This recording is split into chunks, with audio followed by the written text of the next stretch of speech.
Hello, everyone, and welcome to this week's edition of the Just Us Marks Wrestling Recap Show. I am the Athletic Geek, joined this week by Easy. What's that? And making a guest appearance, the Todd Black.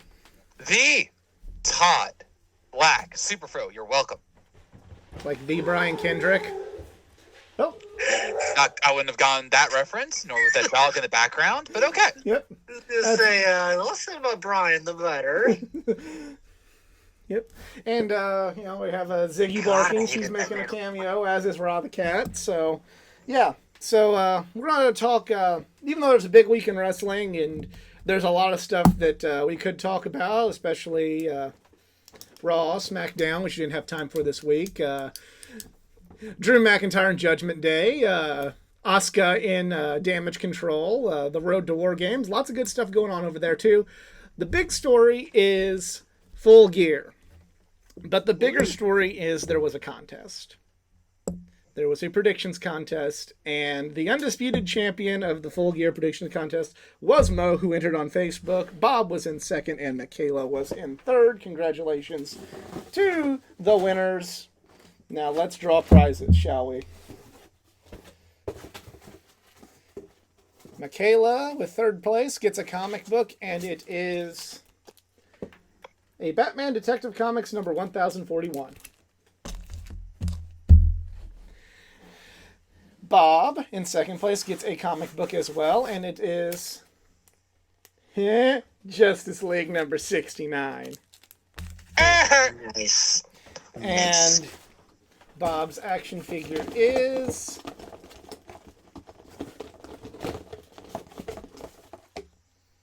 a Chief J. Strongbow action figure. But Mo, who was the winner, he wins a Goldberg action figure, a casual Goldberg and jeans action figure. I thought this was supposed to be a prize. Oh! The only person that doesn't think Goldberg is a prize is Bret Hart. Don't be No Bret comment. Hart. I know that's not true, but I won't comment. I was gonna say, if you get like a Goldberg and Bret Hart action figure, like, okay. Oh, Someone speaking can of people recreate getting that iconic moment. Speaking of people getting butthurt on Reddit, someone posted a picture because it's a little they had actually Bret Hart and Goldberg had a brief reign as WCW tag champs, and what should be to anybody an obvious joke. Like if you read it, if you had half a brain, you would think this is a joke. I put the best there is, the best there was, and the best there ever will be, and right next to him you see Bret Hart. And I got downvoted into oblivion, and I had somebody come in, this is somebody that obviously, this is spoken like somebody that thinks that Slash is a better guitarist than something. And I just replied, the fact that you took that so seriously and took it so personally has just made my night.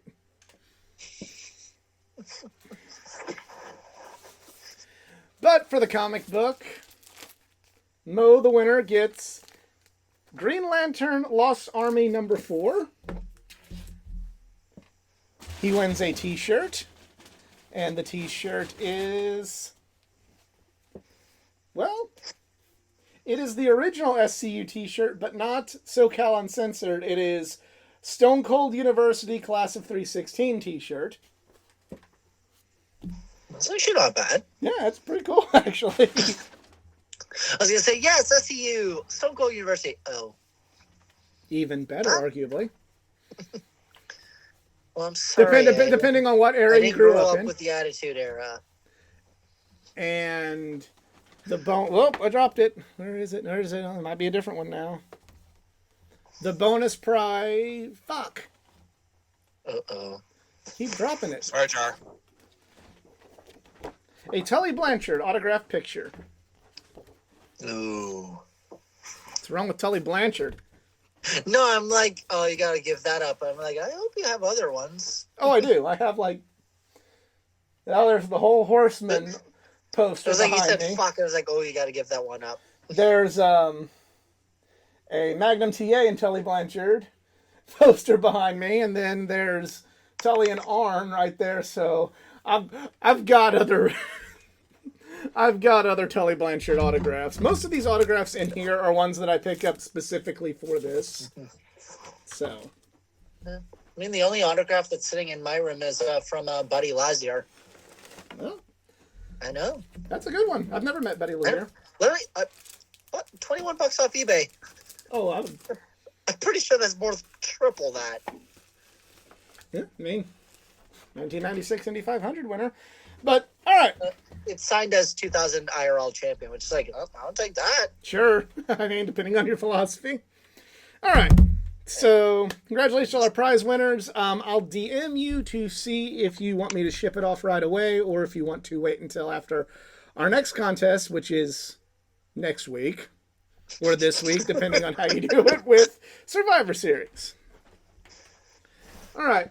So, we're going to start with the pre-show. The opening match was Eddie Kingston versus Jay Lethal for the ROH Championship. I like the match. A little biased because I'll follow Eddie Kingston to the ends of the earth, but As you should.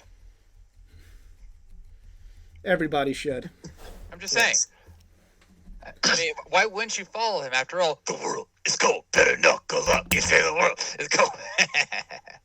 I thought it was I want to turn it up. Whatever. Oh, it's the world is cold, so bundle up. Oh, whatever. We were both wrong. I got the world is cold right, okay? I win. You're welcome. Either or, I'm honestly not a fan of that theme. It's like, oh, come on. There's way better Eddie Kingston music he's had. Like LAX, but that's beside the point. Yeah. His best music was the good, the bad, and the ugly music he used in the Independents, but, well, actually, hey, with the way Tony Khan likes to just, throw money around for licensed music. Tony Khan, Coke money as well. Let's face it, we know he's got it. I'm just saying, like when Eddie's music hits, everybody pops. So clearly it works. Okay. Oh yeah, if it ain't broke, don't fix it. But I mean, they switched Moxley's music, and I didn't think. While I like the Wild Thing, it's not any better or worse than his previous AEW music. But that's besides the point. Good match. Eddie Kingston retained, which made me happy. Of course. Next up, we had. Oh, I can't say anything? No, go ahead. I thought you said what you need to. Go ahead. All I did was acknowledge your compliments of Eddie. I didn't get to say anything about the match.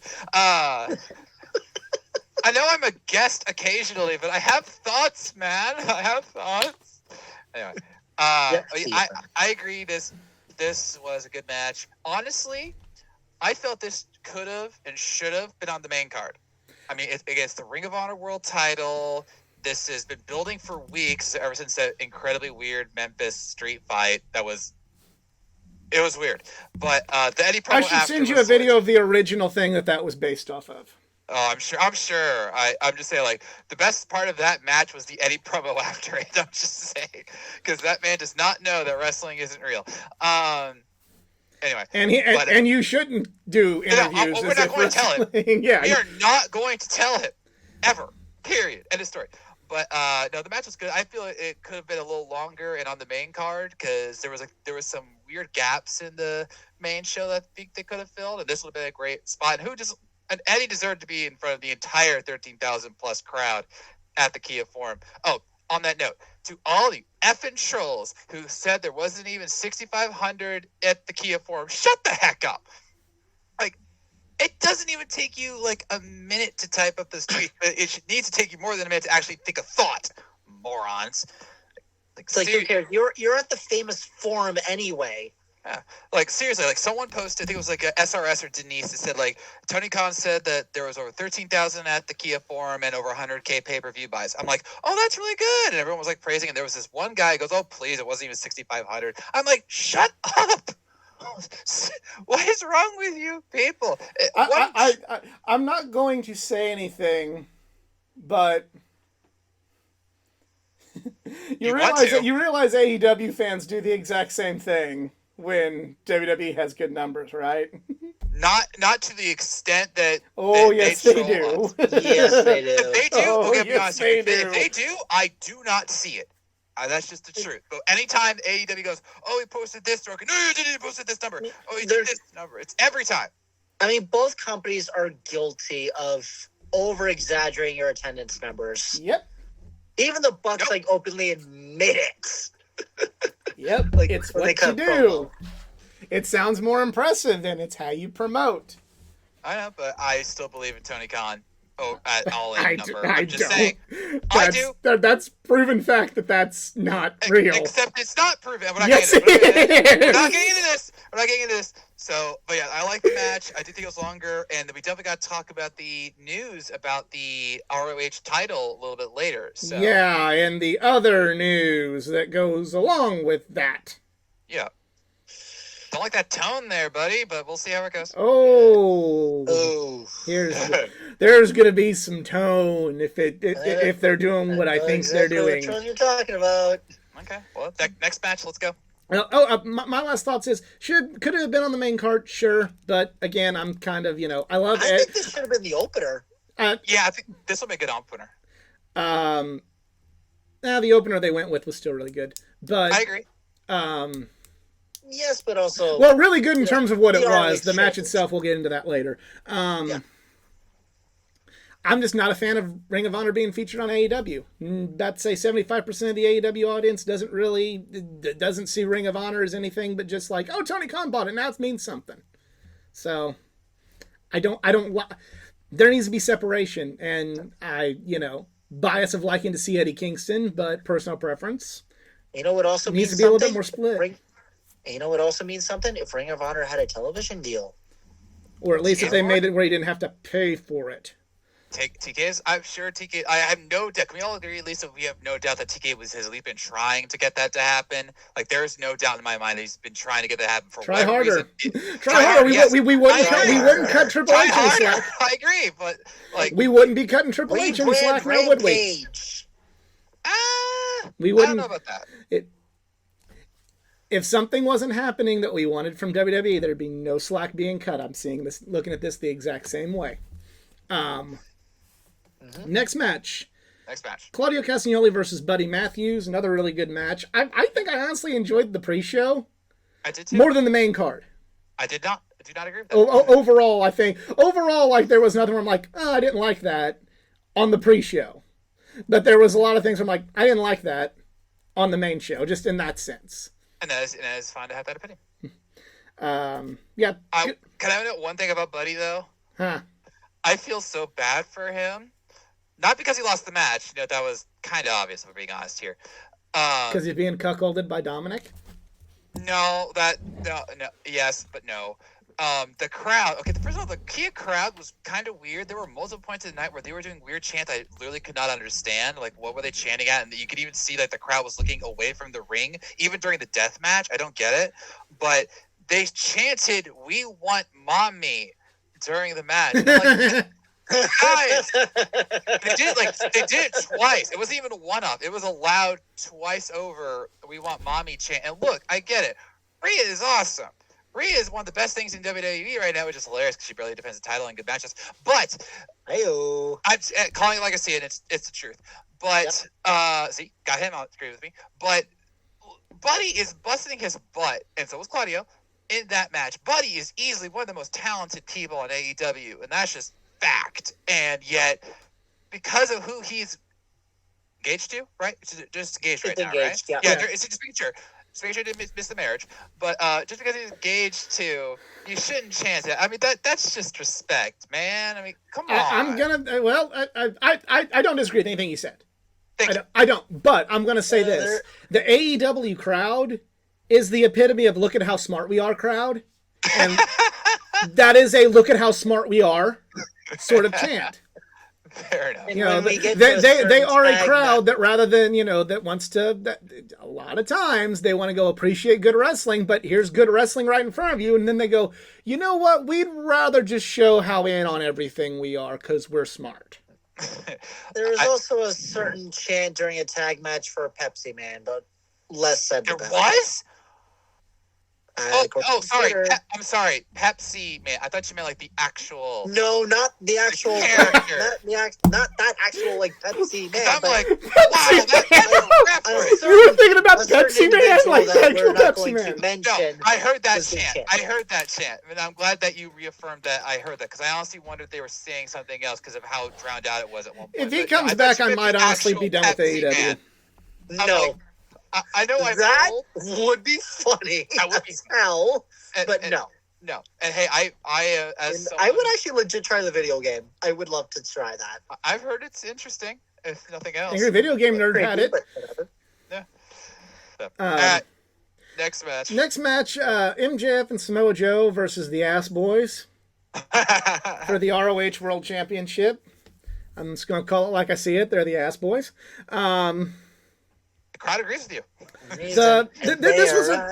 This was a good match. It set up something for the main event. I think they went very far with this setup for a main event, like ridiculously too. I'm okay. I was okay with setting up an injury storyline for the main event. On board, we're here, cool. Yeah.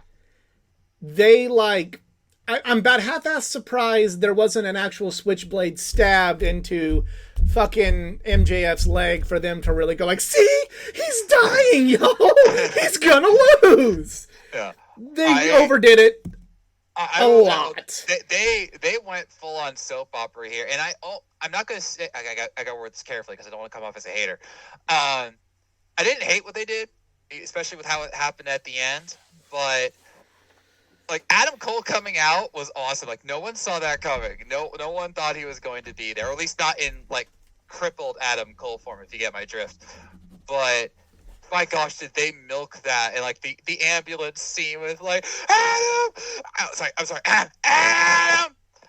I just want to shut Roderick up with this. Like, stop. That wasn't He's Roderick. over. That was MJF. He was over, and yes, MJF totally did that. But like with the "Don't make him take my let him take my ton," like they were soap operating that up, and I almost thought, and I totally thought this during the main event, like, oh my gosh, they're doing a WWE style thing right now, like milking it for all of its worth. And I'm okay with the milking. I I am agree. okay with the injury storyline. I just think like maybe a little for the standard that you claim to be, a little too far.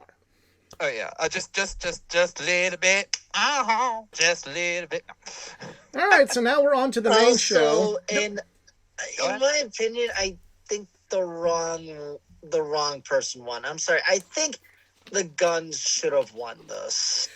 And you can still build up the setup because that could MJF's injured, you Well- he can take the momentum away thinking, oh my god, I just blew it, what do I do? Well, maybe at the time you're thinking this, but with how the main event played out, I think it was a good call. Yeah, Now. I agree. And if My added- only problem with it is MJF is holding the Ring of Honor Tag Championships. And you know how many times he's on the ROH show that's hidden behind a paywall? Zero. Yeah.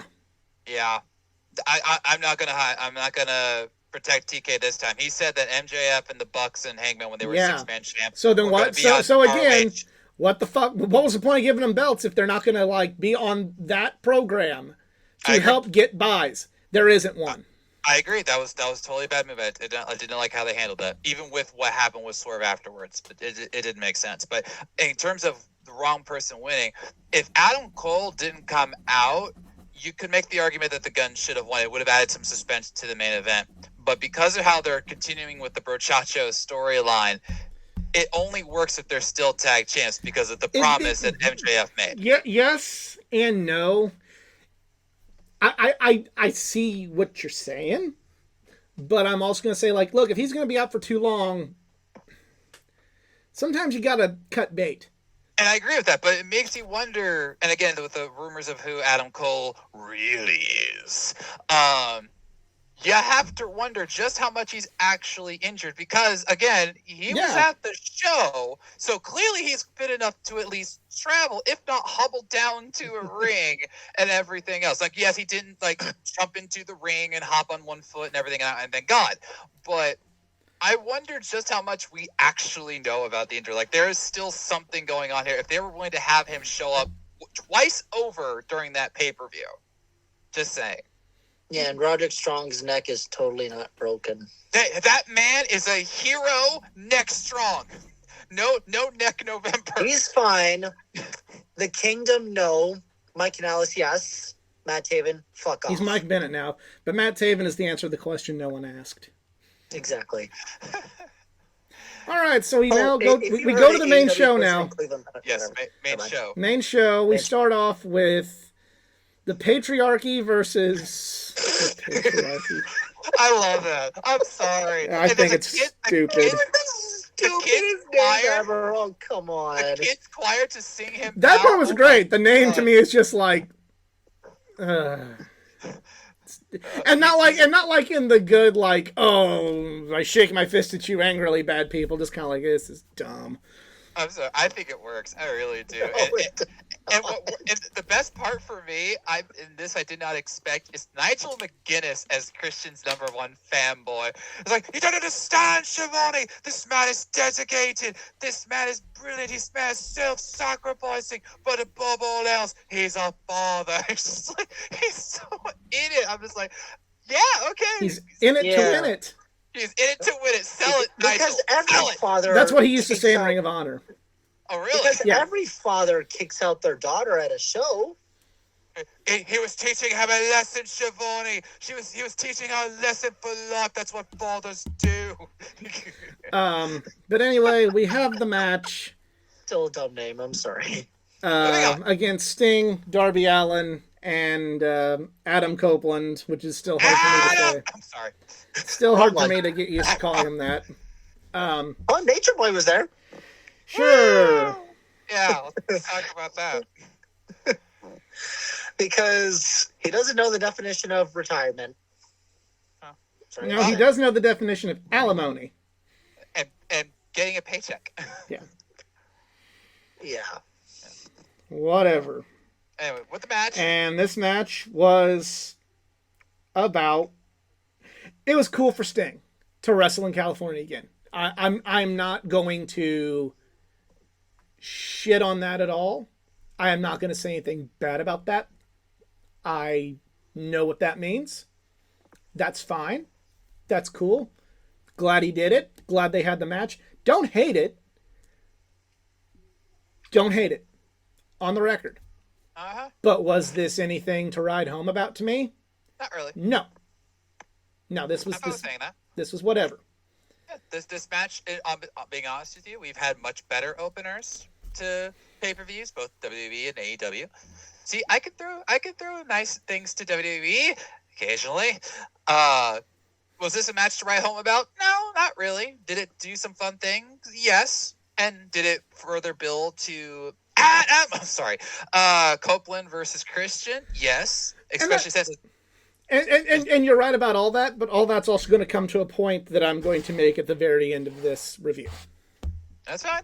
But I thought it was a solid opener. It wasn't the best thing. I think honestly the best thing was Sting, Darby, and Copeland's entrance with the bats and everything and the smile. Like that was really That was- clever.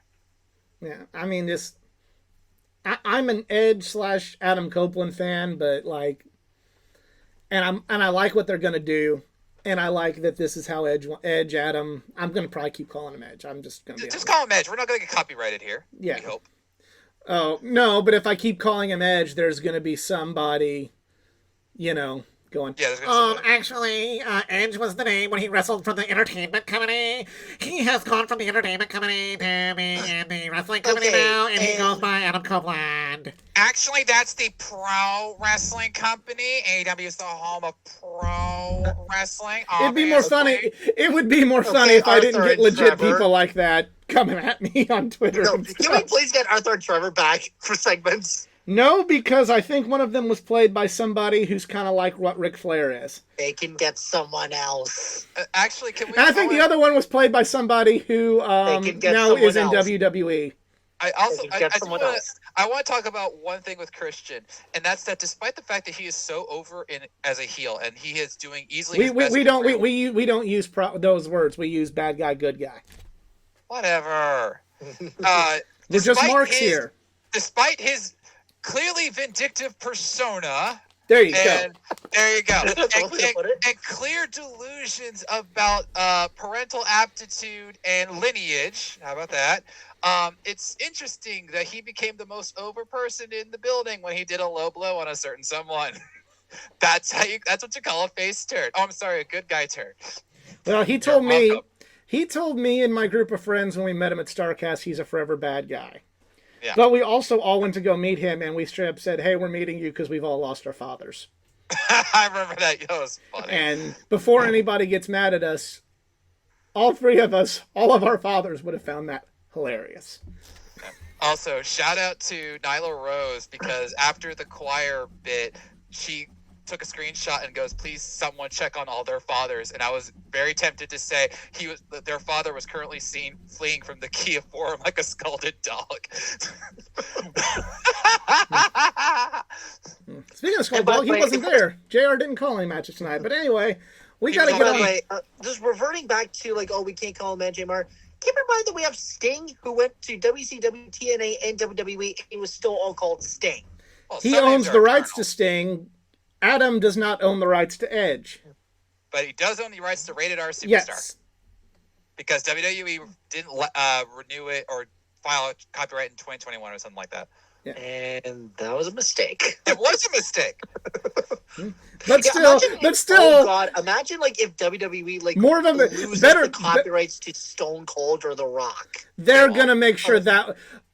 No disrespect, but what is like really? What is a higher priority? Stone Cold or Imagine if Steve Austin just Rated R wanted to Superstar? appearance another way. Let's be real here. They also probably didn't think that he would leave or that he would retire with But them. but also they kept the copyrights to the name that he is most known by, so they still true. got what was important. Yeah. Next match. Next match. Orange Cassidy defeated Jon Moxley and successfully defended his international championship. Not as good as All Out. Yes. For the people involved, pretty mid. Yeah, I want to know this because I was one of the few people who actually picked OC to win. A lot of people thought Moxley would win. I'm like, no. It makes sense, especially after what happened on Dynamite, for OC to overcome and finally win, which will set up the rubber match either at Winter's Coming or World's End. But I totally agree with you. What we got at All Out was so much better, not just because it was the main event match. And I'll concede this point. There's a bias there because I was there for one and I wasn't there for this one. But so maybe my objectivity is clouded. And I think But- there is you could feel it differently at the show versus watching the show. We all acknowledge Still, that. there are certain matches where you can feel it through the TV, and Oh, yeah. no disrespect. Clearly, this was not one of them. No, this was fine, and I liked some of the beats they did. I liked that OC won not by cheating because he was not the one who caused the turnbuckle to get exposed, but he wasn't afraid to fight a little dirty just to get the win, and then drilling Moxley with the 10 orange punches I hated was that. hilarious. Hated I that. liked it. Hated it. Because That is, it makes Mox look strong, and then, okay. Mox would have still looked just as strong taking 2 or 3, not 10. But I think one of the biggest problems here was that the match, if I recall correctly, was about 12 minutes long. 12 minutes, 5 seconds. Thank you, and I appreciate. I'm on that, the really. Wikipedia. I like it. So like 12 minutes versus like the 25 minutes they did it All Out. Now, granted, that's probably because this It's a was main an event. Oh yeah, it's main event versus earlier. But even though like a certain other match we'll talk about was 30 minutes, just like the main event. Anyway, no matter You what, can't the do all third- 30-minute matches, unfortunately. I know, but to dream.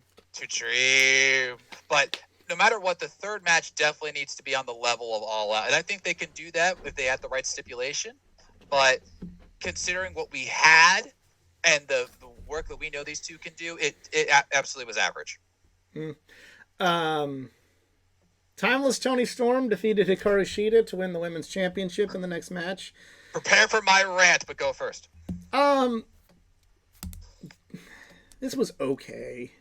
Yes. I understand. Like, Shida was unfortunately in the Dean Ambrose position, and what I mean by that is when Dean Ambrose won the WWE title in 2016, he had the unfortunate problem of having. I won't say that Tony Storm's character is as big as what AJ was in 2016, but AJ was a really big fucking deal. Still is, or he should be. Still is, but like when he first came to WWE and like just, especially with the Cena stuff, like that was white hot. It was. He was so great. And they had no choice but to kind of have to probably cut a lot of what Dean could do with that belt out because they're like, well, we got to really strike while the iron's hot with AJ, and they did. Unfortunately for Shida, there's a lot of talk about the Timeless Tony Storm character, and since they insisted on making this match now, not waiting and building to it, that's another rant that's coming up in our next match too. Tony Khan did what Tony Khan does a lot and writes himself into a corner. Yeah. And he had no choice but to, because he wanted just like to, let's fucking go with it. Change the belt. And also, and again, this happens in wrestling. This isn't just me throwing shade on AEW before all you real wrestling fans come out and, want me burnt at the stake. But I'll bring the marshmallows. But be honest, if in a match in WWE, when in the end of the match you could blatantly see how the person cheated and it kind of fucked around, you'd make fun of it. And you could blatantly see how Tony Storm cheated. Yeah. The referee could blatantly see it. So, standing precedent of it's okay to make fun of that, I'm making fun of it. Holy shit, that was bad. That was bad. Yeah, my turn.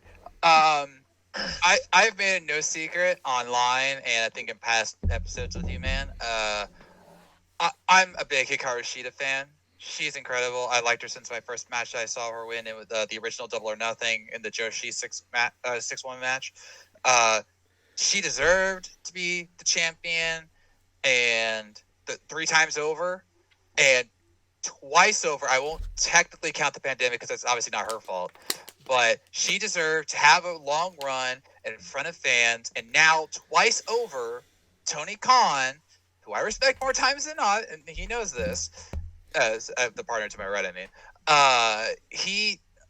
he goes for sometimes not just the obvious pick, but like the hometown pick. We saw that with Saraya at Wembley. And I don't respect Tony Khan as much as you do, and I know. I'll give him the benefit of the doubt on that a little bit. But go on. I was just saying, like, we saw it at Saraya, and I'm like, fine, give it to her in front of her family, give it to her in front of her crowd, because, I still think Saraya is an inspirational story, just like Copeland, just like Danielson, just like Shibata, all coming back from injuries that could have ended their lives as well as their careers. And not sure why I said it like that, but I did. I still think Saraya is inspirational, but I didn't like that she won at Wembley. It felt like a cop-out to Shida, who just got the title back. And then they have Shida win it back, only for Timeless Tony to come in just because she's super over with a lot of fans. I like it. It's not the greatest thing ever in my mind, but I am just one fan. I acknowledge that.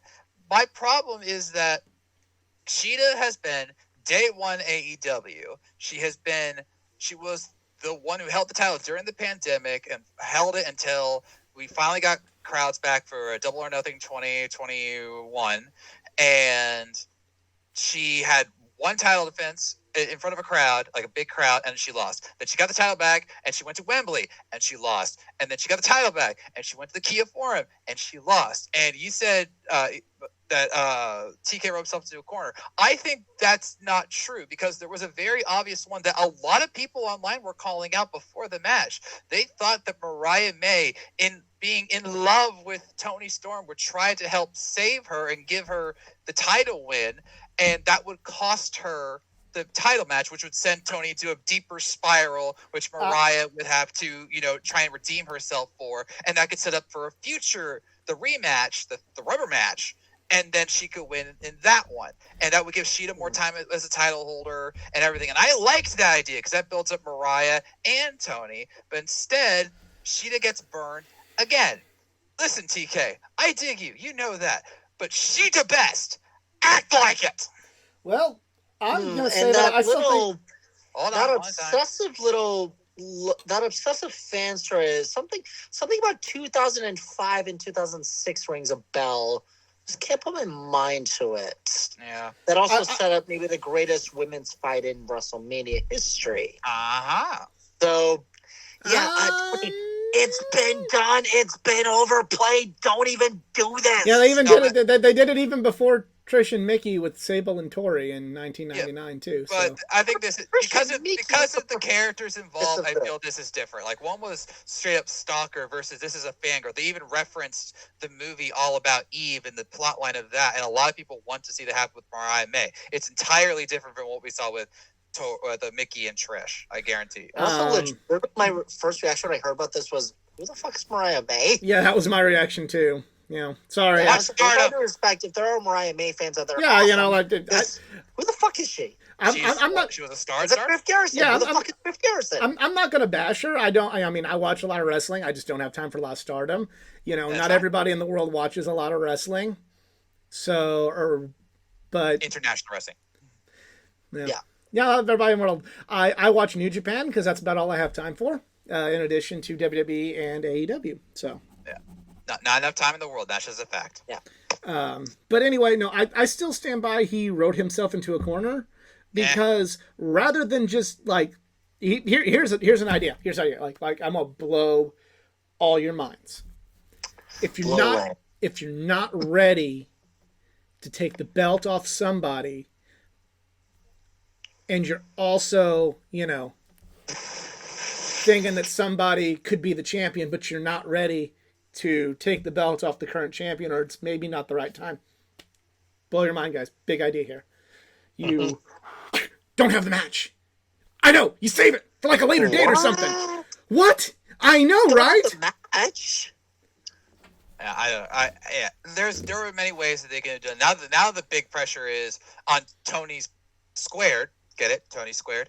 To make sure that this run is meaningful, because Toni Storm has also had two very short title reigns, and they didn't really end the way some would have liked. Yes, I know one was getting beat by Jamie Hayter, which everybody loved, but it's like Tony Khan is like stuck on like playing GM mode, wondering, okay, when do you change the belt and what's a good storyline? Yep. Yeah. That's kind of what I'm looking at here.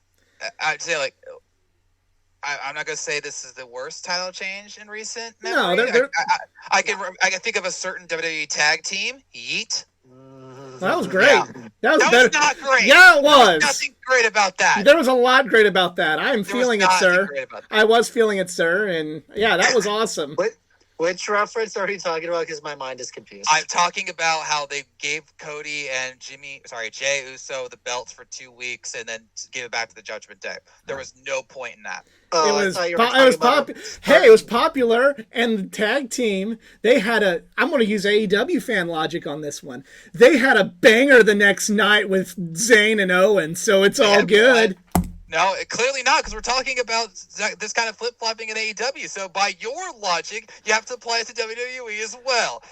So, ha! I almost thought you were talking about I'm not saying like it was the greatest thing ever. I'm going to say that I enjoyed it for the little bit of time it was there. If for nothing else, Then you are part of the problem.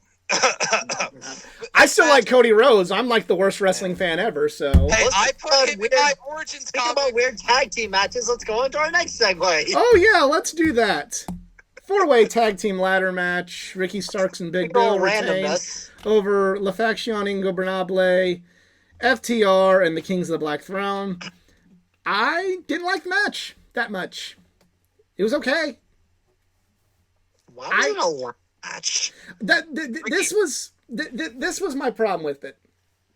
When you're going to have a match like this, and you're going to see like the two sides of this coin on this card. If you're going to have a big, brutal sort of match like this, to me, you've got to write a story that makes it worthy of brutality. This storyline was not worthy of this sort of match. This was literally just, here you go. Here you go. Here you go. This was... You could... This also to me speaks like I don't think the AEW tag. I think the AEW tag like division is like at one of its lowest points right now and has been for like 2 years. Well, I don't agree with 2 years. It's been had some this summer with like FTR and Bullet Club Gold. Are you kidding me? One good match doesn't make for a great division. Two matches back to back and at Wembley. Having a banger of a match doesn't mean the whole division is being used well. In my opinion, when the division is being used well, it is whenever you're seeing a lot of action from the division. Here's an analogy. The AEW women's division's never really been well, but yet there was a great story, one great match, one great storyline with Thunder Rosa and Britt Baker.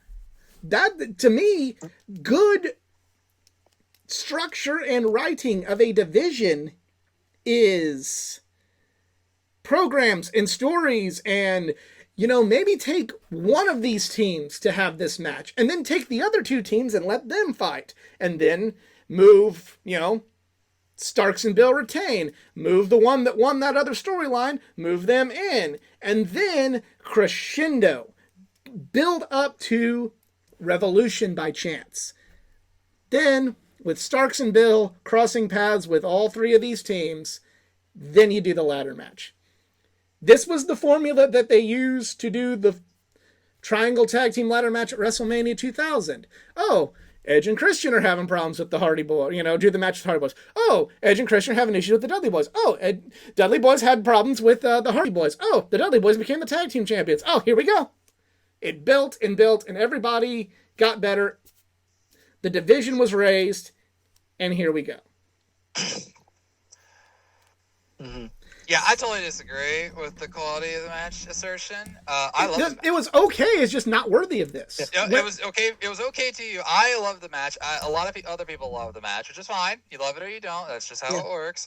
But it feels random. It was random. I'll give you that. Now, I will give you that this was not the best written because of all the elements in here with at House of Black going after FTR, but yet they were teaming with Bill and Starks, and then they're like, no, guess what? The enemy of our enemy is now our enemy, and then LFI got thrown in, which I do admit was odd, but then with Ricky going, no, I don't want to fight any of you, so guess what? I'm going to pick a match that I know I can end quickly without having to lose. That's very Ricky Starks, and even if it didn't make the most sense story-wise, this is one of those matches where it doesn't really matter because everyone came to play.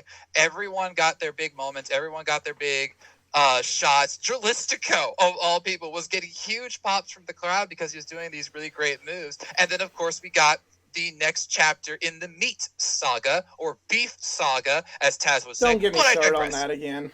That's why I started the Meat Forever chant at All Out, and I maintain that till the day I die. When I meet my maker. Aha! But there were, especially at the end, when everyone was just like, let's just go full tilt with like Brody and the Gonzo bomb and Dash doing the splash, even almost falling off the ropes, but he was able to stay up. I love this match. This was honestly, after what we had with the first three matches, I thought it was a great pick-me-up. The crowd loved it. They got, this is awesome. I think we even got a Fight Forever chant out of that. And I hate that match. You're gonna hear it again in another match. And I thought it was. It's an overplayed chant. It's like this is awesome. It's no longer special because people chant "Fight Forever" at like random match number 6. If it's good enough to earn its chant, it earns its chant. Yeah, it's like it's the smart fan version of what at this point. I don't agree with that, because I'll give you a great point. You only heard it, I think. I honestly can't remember if we actually heard it during the ladder match. I know we heard "This Is Awesome" at least twice, but we only heard "Fight Forever" twice during this entire pay-per-view, and that includes a certain fan favorites and the main event match. So it's not one they just throw out like the "what" chant or whatever. It still means something, especially to the AEW crowd, because they know that you only say it when a match is worthy, like a certain match we'll get to in a sec. But regardless, I know you have thoughts on that match too. But no, you're gonna be shocked at that one. No, yeah. I see your point, but to me, like, no story. I don't, like, kudos to them for bringing it. I'm not going to disrespect the wrestlers and their effort, but the whole thing felt hollow, and therefore, when it feels hollow, it has no meaning. And whenever it has no meaning, it doesn't resonate. And when it doesn't resonate, I don't enjoy it as much. Oh, so that's why Roman Reigns' title reign sucks. Oh, okay. Thank you. Such clarity. That's why a lot of things in AEW suck.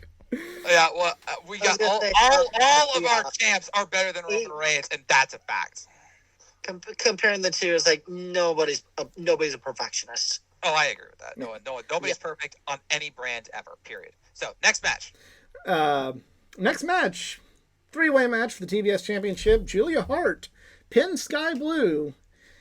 Chris Statlander loses her championship without being pinned. Yeah. So I predicted Julia Hart. I'm okay with Julia winning. That's fine.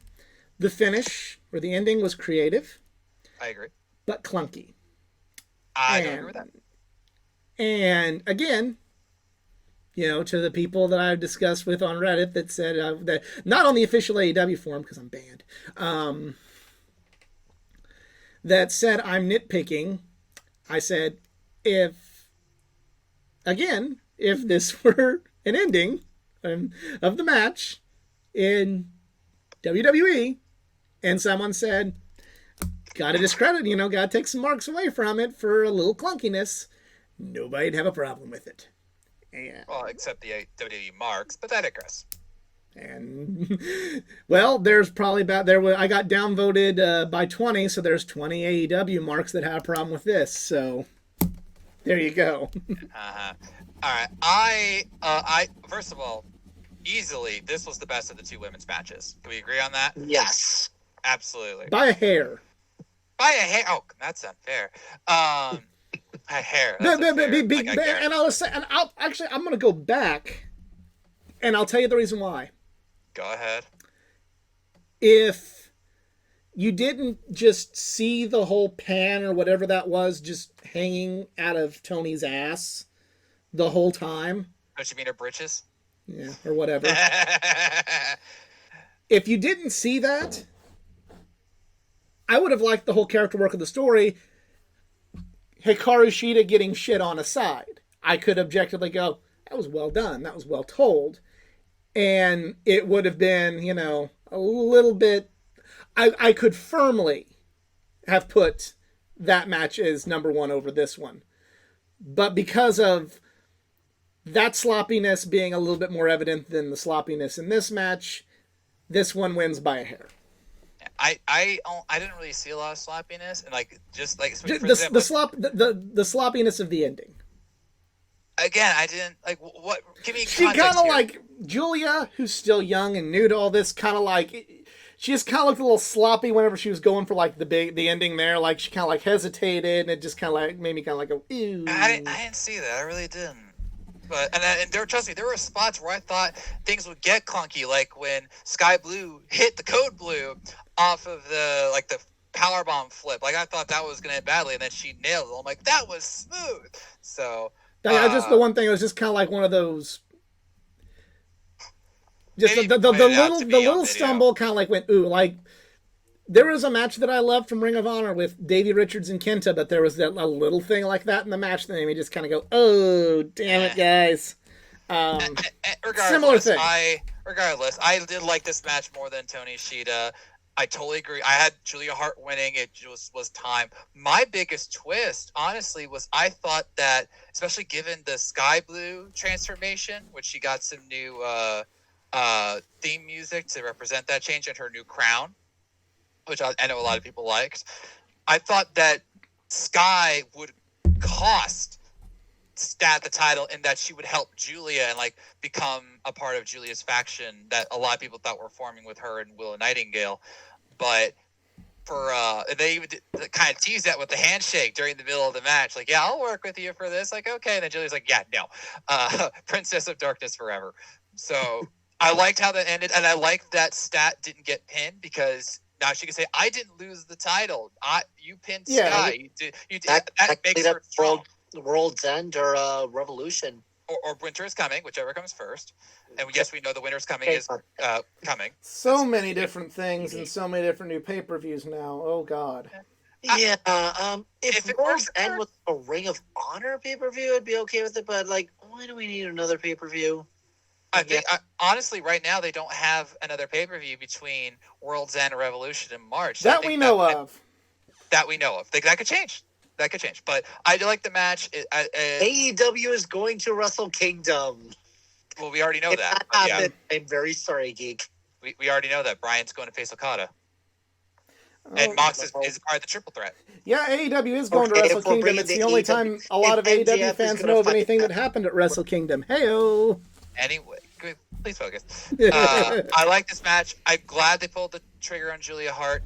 And for anyone who thinks it's too soon, rewatch the Wrestle Dream match with Statlander. I thought it was too soon at Wrestle Dream, but after Wrestle Dream, I knew it was fine. I agree. And if you go back to that Wrestle Dream match, which was great, and watch when Julia hit the moonsault, the entire crowd was on their feet, and they were totally into the thought that Julia was about to win. And this plays into the House of Black angle because she didn't defeat her rival, she defeated someone else, and that gives Stat room to come back in or to challenge one more time. And then we'll see where it goes. But I'm very happy for Julia. And if you saw the presser afterwards, she's very happy with her House of Black character.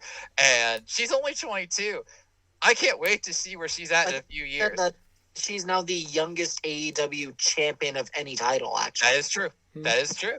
And that shows how much she has grown in her character, in her wrestle work, and it totally shows. So props to her. All right, so moving on to the match that probably everybody wants to hear us talk about.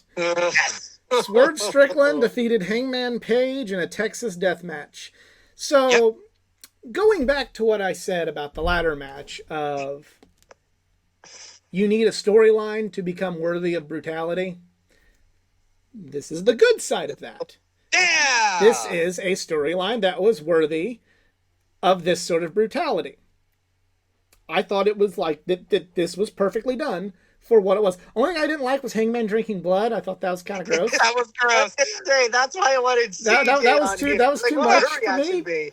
That was so gross. Like, even for me, and I'm just like, I'm reveling in like how bloody and violent it is, and then he does the vampire thing, and I kid you not, my first words out of my mouth was, "Hangman, that's how you get hepatitis." Yeah. So this match with this storyline was worthy of this sort of violence. I'm not a deathmatch guy, but I can appreciate deathmatch wrestling when it's done well and when it makes sense, not when it's like random third match on the card at GCW like this. I don't like GCW. But anyway, despite the blood, it's like, you're drinking someone else's blood, you're going to make me squeamish. Yeah, like, this whole match made sense for it to be as violent as it was because it was personal. You had a fucking man break into your house and go look over your sleeping child and threaten and leave your calling card on a child. Where's he left a Prince Nana calling card on that child? Prince Nana. Hey, that was true though. Prince Nana does. I wasn't in high school, but he does after shows go ask people for weed. I know he asked me. Side note from Wednesday's Dynamite: I actually kind of enjoyed Hangman beating up Prince Nana. I was like, good. It's like, I can't lay hands on you, or I can't lay hands on Swerve, but I can lay hands on Nana. It's like, The match was worthy. Technically, even though they were off AEW, Hangman did attack Swerve at a Revolution or a Revolution Pro match or something. Revolution Pro. Pro Wrestling It was an indie Revolver. pro. Pro Wrestling It was Evolved, yeah, an but the indie Rev Pro's in England, so I don't know why they'd be doing that and going to No, England it was already. a- But it was- Wrestling Revolver. I mean, that's cool they do that kind of stuff, but it's also something like I really hope you don't expect everybody to follow that, because I got news for you. Even your big fans and the ones that go to the ends of the earth for you, a lot of them aren't watching Pro Wrestling Revolver. I think it was more meant to be a viral moment because once that hit, take Twitter, it was all over my timeline. Like everyone's like, "Oh my gosh, Hangman just text Swerve Pro Wrestling Revolver," and like it's the little things to help build up the story. I thought, it was a Revolver Unreal match. Yeah. But, Yeah, so, Revolver. the only thing I'm going to say about this, and this is kind of like for the aftermath, there are two things I got to say. One, look, Swerve should have won, because right now, I think Swerve should be the one to beat MJF.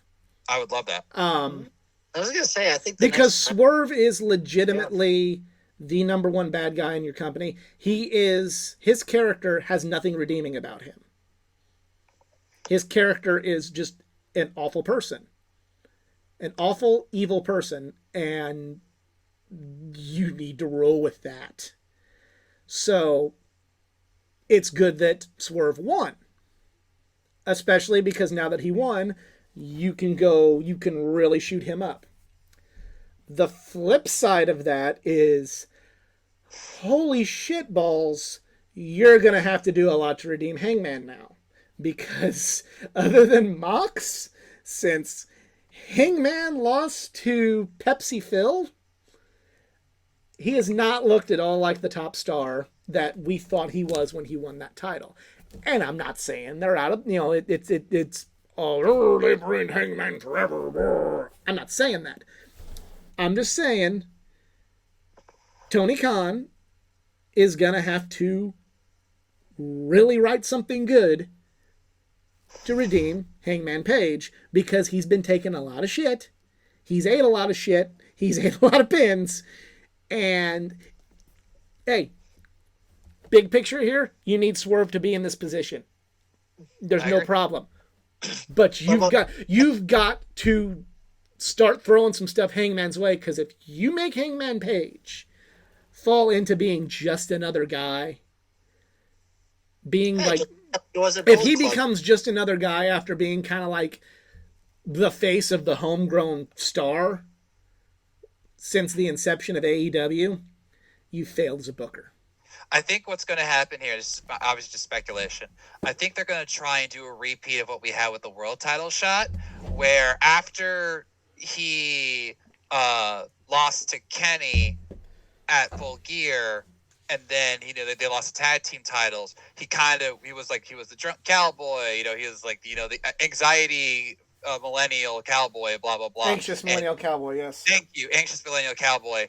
He had to slowly build himself up, and the Dark Order came in, and they were his support system, and they helped build him back up.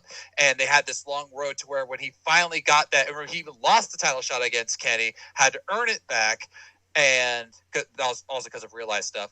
But they did that, and then when he won, it was so over because we saw the struggle. I think they're going to try for that again. I hope so, but I know this probably isn't where this happened, but we Why got to does talk it about have to be this. Dark Order? Tony Khan No, got that was last time. I was just saying that was last time what happened. Tony Khan got also a new shiny toy, and I think that's going to Not yet. We're not talking about him yet. well, I didn't and I think think about that that might also throw a lot of things into disarray. We'll see. Not yet. He's not, because we know he's not coming until at least February, but that's beside the point. Yes. So, February, allow me- that's tomorrow in wrestling. Whatever. I need to talk about the match now, okay? Because this easily was match of the night, and I know this is probably going to feel like a hot take, but I really believe in this. This was a match of the year candidate. Serious. No, it's fine if you disagree. Do you agree it was match of the night, though? It's close. Okay, who else do you have? I Just mean, say, I'm thinking it's number one, but I'm also just because I kind of like the style better. Personally, it's that and Eddie, and there's a lot of fandom bias Wow. there for Eddie. But Okay, I did not see that coming, but but I don't think Eddie's better, but I don't think it lapped the field like you did, if that makes sense. yeah, I don't know about that. For me, this was easily match of the night. This totally topped what they did at Wrestle Dream, and I was furious at Meltzer for doing like a 4.75 out of 5 for that match at Wrestle You know Dream. how you don't get furious at Meltzer anymore? You don't care about Meltzer's You, ratings. you, I you, know. you'll take it for what it is, and I know. it's no more important to the wrestling business or no more It's important not, to the wrestling but fandom than sometimes what it's- you think. But sometimes I just like to see like, okay, I'm glad someone saw it was 5 stars like me, you know. Oh, that's fine. Here's what I say about Dave Meltzer. Dave Meltzer, whenever he puts the right match at 5 stars, it's the gospel. When he puts the wrong match at 5 stars, then everybody takes the neutral take. When he puts Omega and Ospreay at 7 stars or whatever, gospel. 6. When he whatever, I don't care. When he Clearly puts you do. Cody Rhodes and Seth Rollins at 5 stars, or even Gunther and Sheamus. Well, hey everybody, let's not look too deep into Dave now. Gunther Sheamus, was that Clash at the Castle? Yeah, That one was 5 stars. I thought Easier. I think they're both 5 stars in my book Eh. as well. But Anyway, whenever when they come up, then Dave's Dave's not the prophet here, everybody, and then he's the prophet until he's not anymore. I can understand that. Regardless, I do hope that he sees this one as 5 stars. Although he made a tweet that implied that it won't be, which really makes me sad because these guys really brought it. I mean, they went at it from before the bell happened, which a lot of people were initially sad about until they saw just Hangman beating the crap out of Swerve. I hate. It's funny you mention that. I hate to keep putting over Dave, but or not. I'm not even putting over him. Just talking about him. It's funny he acts like this isn't going to be 5 stars. Yet he gave a parking lot brawl during COVID 5 stars. Because that was 5 stars. I'm not saying it wasn't. I'm saying, but I don't understand how this was any different. Yeah. Yeah, I can understand that. But what I loved about this match is that just when you thought it was going to end, just when you thought it couldn't get more brutal, it did. And then the first 5 or 6 minutes was like some of the most brutal stuff I've seen in a long time. The staple gun thing was hilarious. See, that's like my one nitpick, other than the blood. That's like the one thing where I'm like, I wouldn't have done that. I didn't like the bad guy fire. I don't like when bad guys fire up like that, because to me, like, you're bad guys. You're not supposed to have this, oh, here I am with everything moment. Like, at the end of the day, you're still a bad guy, and you're still somewhat of a coward. I think, but just like there's different levels of bad guys in like comic books and video games, there should be the same in wrestling because of persona. Like look at Joe. Joe can get fired up because he's Samoa freaking Joe. It's the, I'm gonna have to break the no selling fired up. I don't like to me when you. That's something that's supposed to fire up for a good guy. Like rather than him just starting to no sell, I would have liked if he just would have done something did something cheap and then brutal to Hangman instead of just no selling it. Yeah. But that's about it. It worked for me, especially when he was staple gunning himself at the end. Like that was just like, oh, Yeah. I don't care. And then when he did this, if you didn't see it, watch the post-match promo. He still had the staples in his body when he did the promo, and he didn't care. But like the match really hit. I know some people, including Dave Meltzer, were mad when Brian Cage came out, but like you said, that's the story. That's fine. Exactly. There's nothing redeemable about Swerve. The only reason the Gates of Agony weren't there was because they're at the World Tag League in New Japan. Otherwise, they would have came out. And then Nana got involved, and we saw him go through the table as he deserved. And it was just an unpopular take. I hate his dancing. Sorry, not sorry. Wow, this is a man who does not swerve when he drives, ladies and gentlemen. We must burn him. We must burn him on Joke's Twitter. on you. I don't even own a car. Ouch. No, not really. It's all about circumstance. But I loved it. And then at the end with the Shades of Moxley, where Hangman was the one who got choked out by the chain. But unlike Moxley, he did not tap out. I love that little detail right there. And like you said, Swerve deserved to win. This is the guy to push as your number one heel, especially now that MJF is full-on babyface after the main event that we would see. Yeah. You know, he is as emphatically babyface as possible.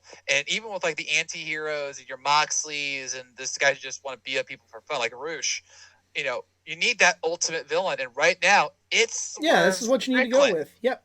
It's Swerve Strickland. and he's now got 2 definitive wins over one of the best in AEW and Hangman Adam Page.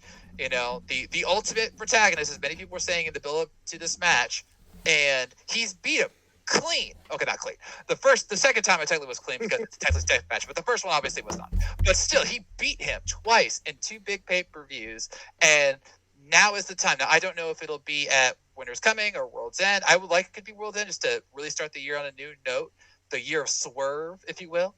But, oh my gosh, we could get Swerve versus a certain someone at Wembley for the title. That would not suck. But Swerve is number 1. Swerve is that dude, as I said in another show I was doing. So this is 5 stars for me. Match of the night, easy match of the year contender, and this is going to be hard to top. And not that I want them to do it so soon. I was actually shocked when they went straight to Texas Death Match for this. This felt like almost like a rubber match kind of thing. Like the one thing I'm afraid of is, so when they have a third match, you're going to get... you're going to really push a very dangerous envelope of brutality to try and top this. And they're going to try. Yeah. And that's not always okay.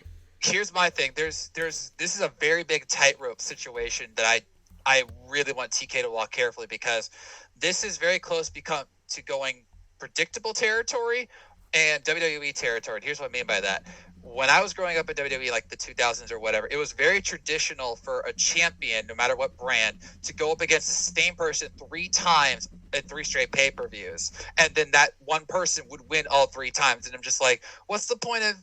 Even back then, I was like, what's the point of doing this 3 times if they're going to beat them every single time? It's annoying, and I don't want that. And AEW's been very good about that not happening here, as proven by Kenny Ospreay, among other things.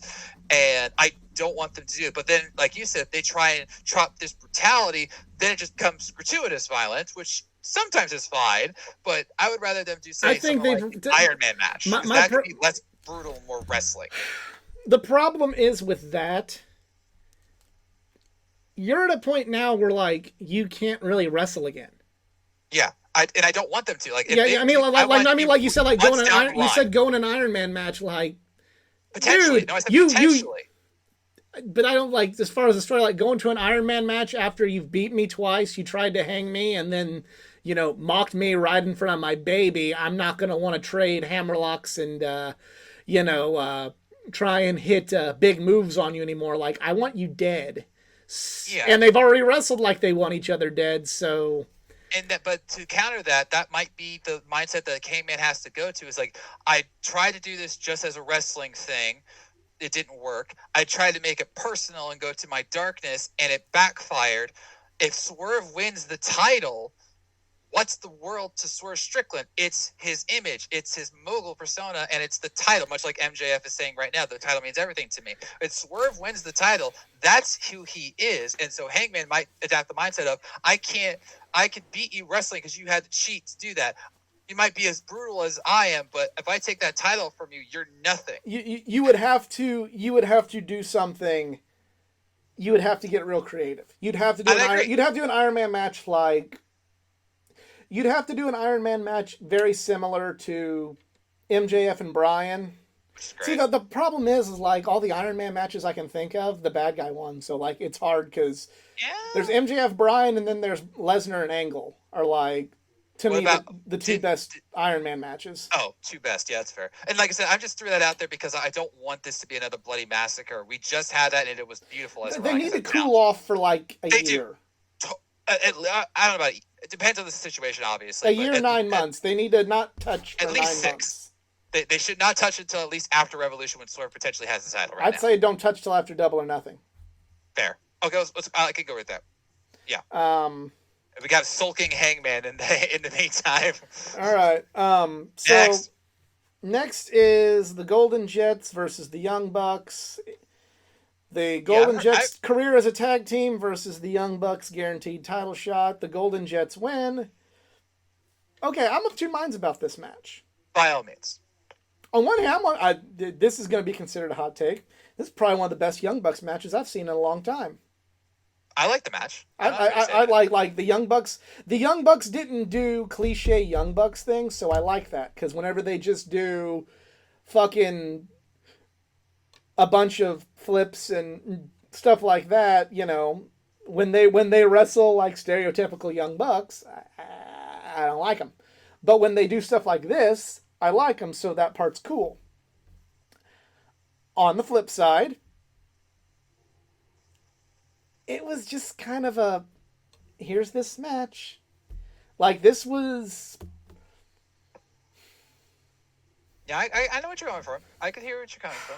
I legit forgot the match was there after the Texas Death Match because it's like, oh, that's right. The Elite haven't fought yet. This match was not a match, as good as it was, this is not a match I would want to pay money for.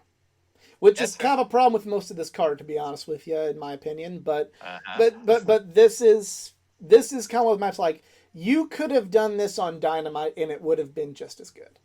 I can agree. I can agree with that. I think this is, ironically, I'm going to quote you on this. I think this is one of them rare situations. I don't want to say rare situations. You'll jump on that. This was a situation where TK absolutely wrote himself into a corner. Yep. Because the Bucks got the world tag shot at Wrestle Dream, and everyone thought, oh my gosh, we're going to get Bucks FTR at Full Gear, which would make total sense. But then, FTR lost the titles, and now the Bucks are hanging there, and then, all this stuff is going on, and everyone's like, why isn't the Bucks using the title? Well, it specifically said they could use it anywhere, anytime, which some teams, not like a Money in the Bank cash-in, want to wait for the right opportunity. And this storyline kind of felt a little rushed, even with the loss of the six-man tag, where they had that temper tantrum. So I definitely agree this was one of the more rushed storylines to get up. They could have just as easily just had the Young Bucks lose a tag title shot and then even more go into that downward spiral, and then see the Golden Jets and be like, what the fuck? I think this was what this was a get them on the card match. It definitely felt that way, and I know a lot of fans felt that way, and even I think it was Nick Jackson on Instagram was like, it was either that or be left off the card, and in their home state, and you know what? Less. Hey, and you know what? This will be considered a hot take. If you want to prove you got strong raw, even though, like, I have my issues with this show. Obviously. And we're going, issues that are, again, not going to make me much more, popular in the AEW fan community. I'm used to it by now. But you want, you, the AEW fan base, you want to keep saying we're the best roster in the world. We're the best, best promoter in the world. You want to keep hyping this up. You know what? Roll the dice, leave them off. Do that. Prove it. Yeah. Put your money where your mouth is. Leave Jericho, leave Omega, leave the Bucks. Yeah. Leave those core guys off. Yeah. If you're as good as you say you are, prove it. But but you're not, and you need them. Oh, okay, I don't agree with how you said that. Well, I mean, like, just, hey, like, you're still, your bravado you put to anybody that, dares question is not really how you feel. You're just putting that bravado, and that's fine. You got to look confident, but, this was a money where your mouth is moment, and you kept your money in your pocket.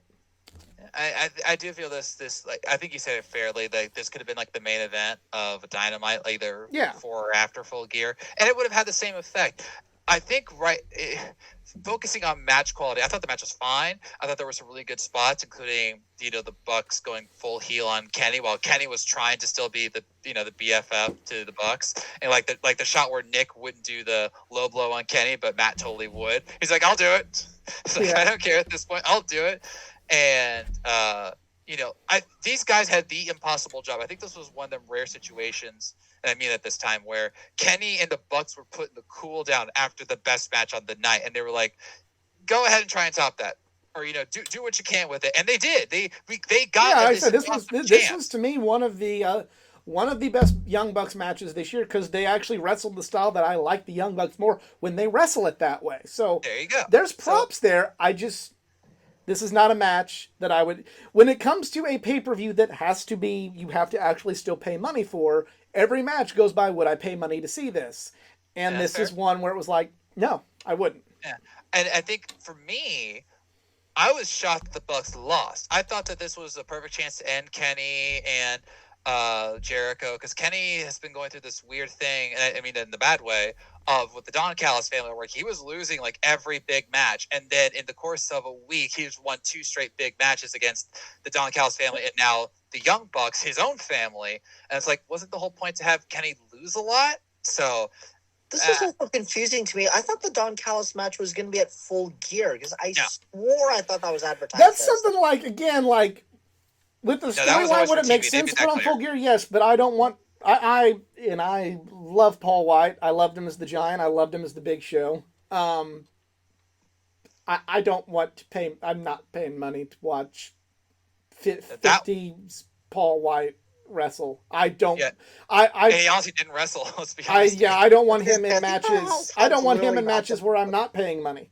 Yeah, that match was always going to be on television because it was a sponsored match, and obviously you're going to get more eyes on that on television versus a pay-per-view, which is just facts. So, unless you're in a situation where you stream your pay-per-views with a package, then it's fine. Sorry, I was going to say, hasn't there been some times that insert product here has been featured on many pay-per-views? This is true, including I know, but like that was, I think that's a small difference with the fact that was WWE versus AEW, and that's just being honest here. But also kind of to take that point, when WWE putting advertisements on their pay-per-views, most people aren't paying money to see that; they just have it with their Peacock subscription. So it's kind of like just not. But when they until they've had their own like Peacock/network, it wasn't quite as gratuitous. Until then, they never had like a, this is the KFC something match. This is the whatever match. Mountain Dew Pitch Black match. Yeah, they never had that. So bad. Or the zombie match, which let's not talk about. Or the Living Dead match. And I mean, it's on TV. It's on the fucking whatever the fuck Texas Chainsaw Massacre. Championship match with Jeff Jarrett. At least that match had money donated to charity. Take that. That was all for charity, so we can suffer. God. I just realized. Hold on. Can you imagine hold on. Can you imagine if the Texas Death Match was sponsored by the American Red Cross? They did that for Blood and Guts. Remember? Oh my God! Wait. Yeah. They did, because Excalibur did. And remember, you could have donated to the American Red Cross. And Don Callis was like, "You really just did that. It's on my sheet, man." They did that. They did that. All right, so we'll talk about this now before we talk about the main event. Oh God! Okay, another one. A Buried Alive match sponsored by the American Cancer Society. So, do you want your lungs buried alive? I don't think you do. Don't smoke, children. Please don't smoke. I need to send you the Ultimate Warriors Don't Smoke PSA. I'm looking that up right now. I'm good. Continue, please. I'm not going to play it. So the big signing was revealed, and it's Will Ospreay. Yep. And I will say this. You guys say your thing before I talk objectively, it's a big signing. Me? Thanks, Greg. I don't like Will Ospreay. I don't like how he wrestles. I think he's a dickhead in real life. Sorry. That was by accident. Keep going, buddy. I think he's a dickhead in real life. I see why people like him, because he is what the internet wrestling fan would love.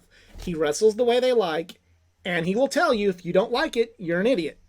So I get why he's the messiah to the IWC. Objectively, good signing. Hey, props. I couldn't care one way or the other, so I don't have any emotional attachment to it. He's gonna get pushed right away. Understand the logic. Really would hate it if Swerve or any of these mini great wrestlers are now once again waiting because Tony Khan's got a new toy. Okay. But hey, if he didn't go for the toy, someone else was. It was a smart move by Tony Khan. Yeah. I am 100% on the logic and the principle. I'm just saying that personally, don't care for him, and I worry about my good friend everyone else, to quote Ben Wyatt, on that roster. My turn. I am pumped about this. When there was a big debate was, were we going to get, we as an AEW fans, were we going to get Will Ospreay or Mercedes Moné? Because like that was the 50-50. Even SRS was like, it's 51% Will Ospreay, 49% Mercedes Moné. Would have felt the same way if it was Mercedes Moné too, but what do you have against Moné? I think she sucks. Have you not been on our shows before? I think she like. Apparently not enough. I think she like what is the big fucking deal with her? I don't fucking get it. I don't get why everyone thinks she's like so fucking great. I think, wow, that's a hot take. Moving on. I was excited when it was Ospreay, and there was like, first of all, we don't have to talk about this in full, but there was so much discourse about whether it was actually Ospreay or not because of what happened on Ring of Honor with Ronda Rousey. Everyone's like, wait a minute. That's a rant. That's my second rant I'm going to talk about. But too bad. Too bad. But it was like, wait a minute, but Ronda just showed up. Is that the big signing? Like, no, because why would they have her show up on Ring of Honor and then full gear? That doesn't make sense. And it was like, but if it's Ronda, like that's a huge signing. I'm like, it technically would be on a certain logic level, I guess, but no, it was like when Ospreay hit and his music blasted, the Kia form popped. I was screaming many high octaves higher than you hear my voice right now. I literally went to the bathroom. I'm sure you did. I did. I'm sure. I did. And I took a giant Ospreay. Hey-o. Down under. Bruv. Oh wait, I forgot he's British. Bruv. Yeah, exactly. He's English, bruv. Get it right.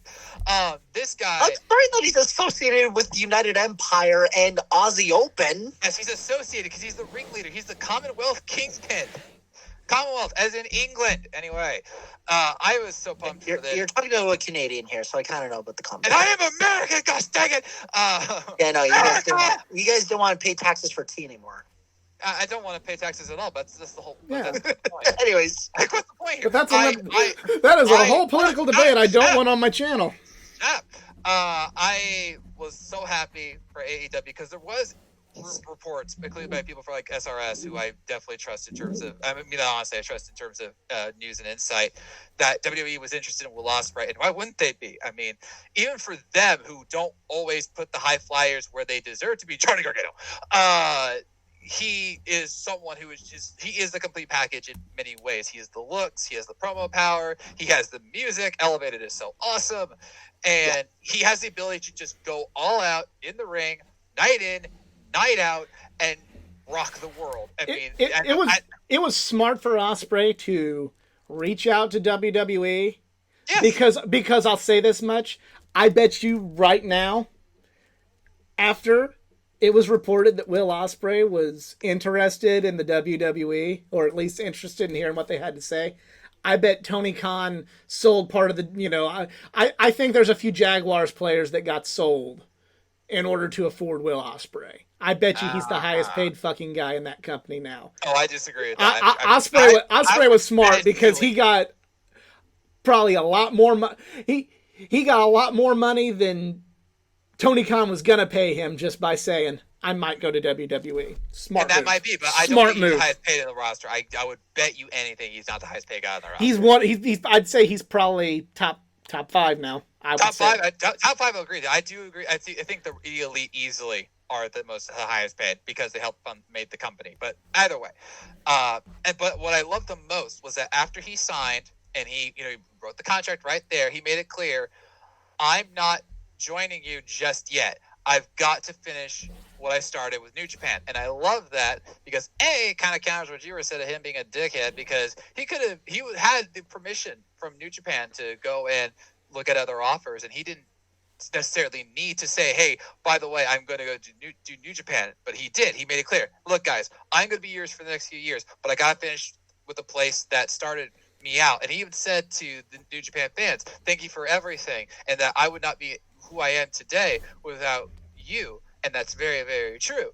So he was actually out tonight. What?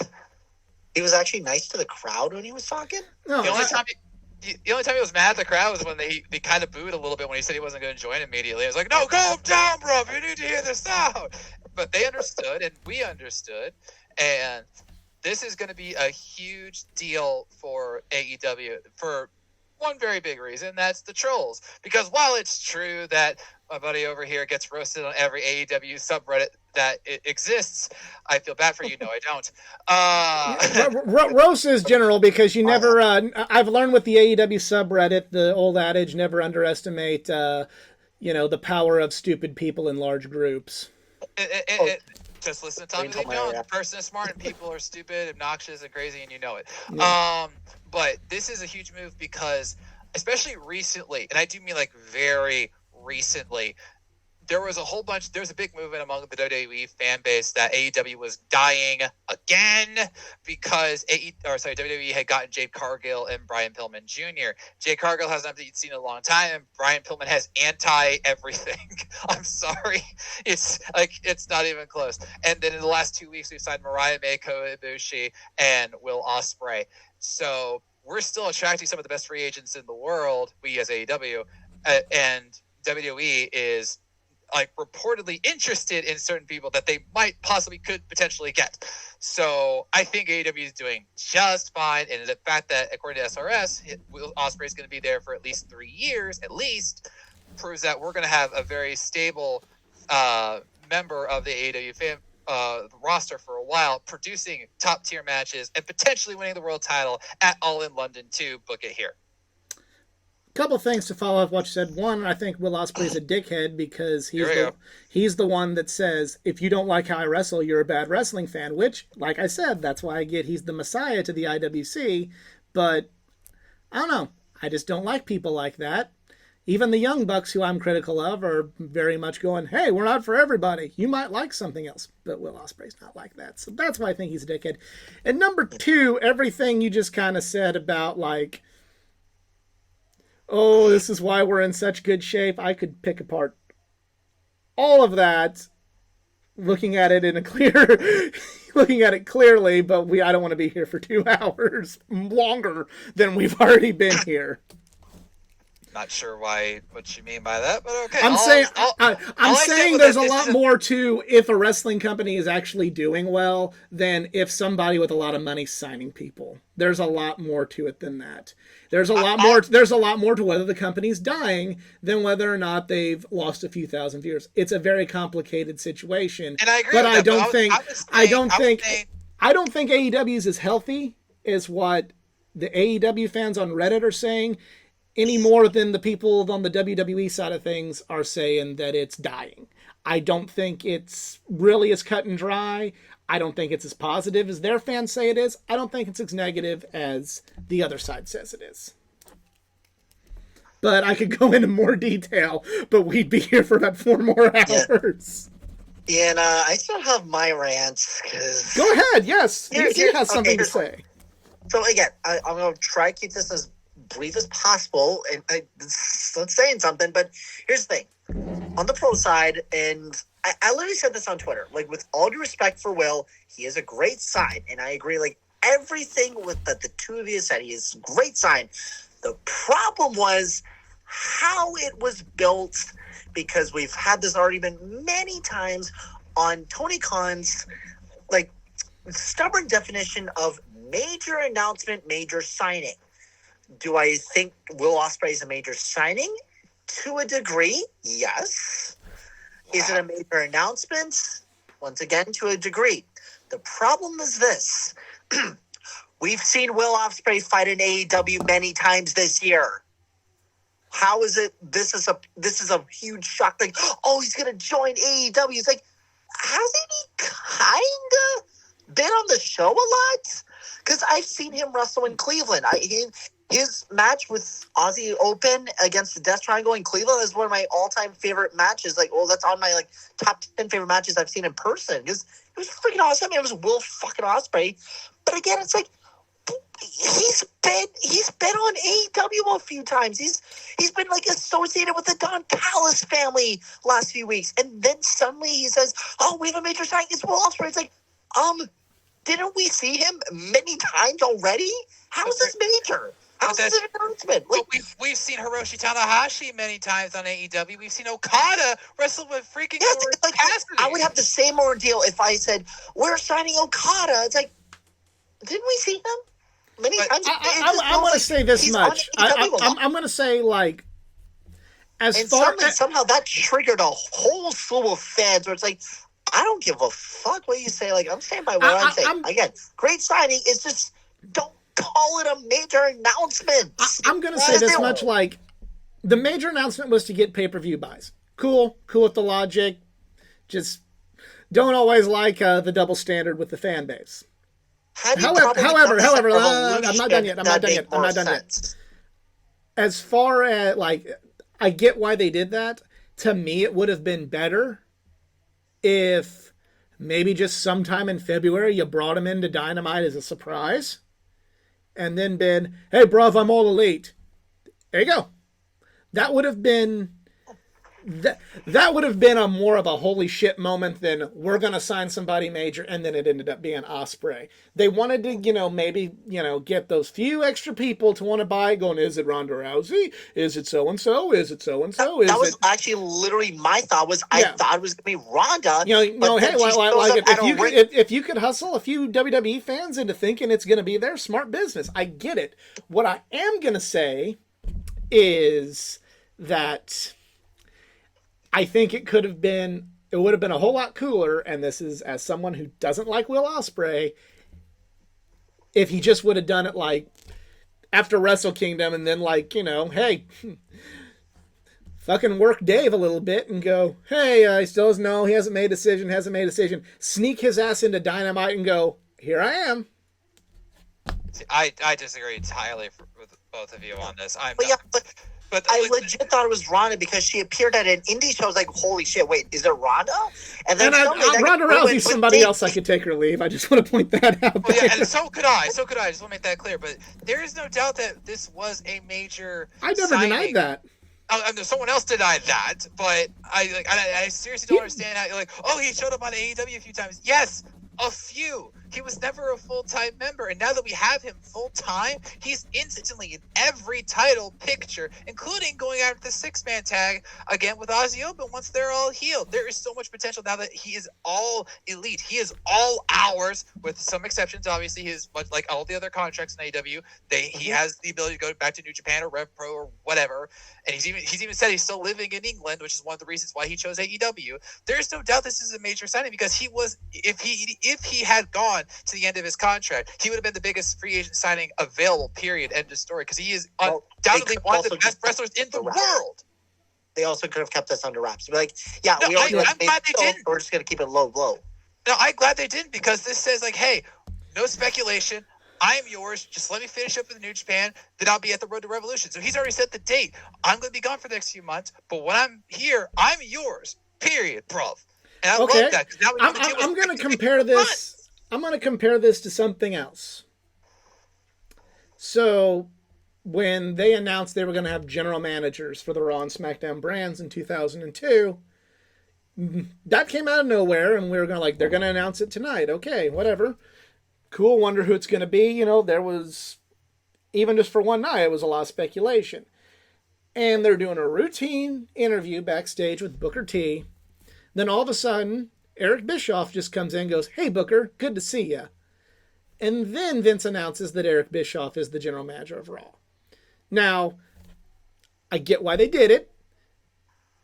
You're not going to turn it, if you're the big wrestling fan that, went through the Monday Night Wars, holy shit, there's Eric Bischoff on Raw. Oh, fuck. You're hooked. Cool. Makes sense. Cool with the logic. But, also, would have been such a bigger reaction and such more of a jaw-dropping moment if it just would have been, come back from break, it's Eric Bischoff. It's kind of the coin I'm looking at as far as... It's a very similar way of looking at this.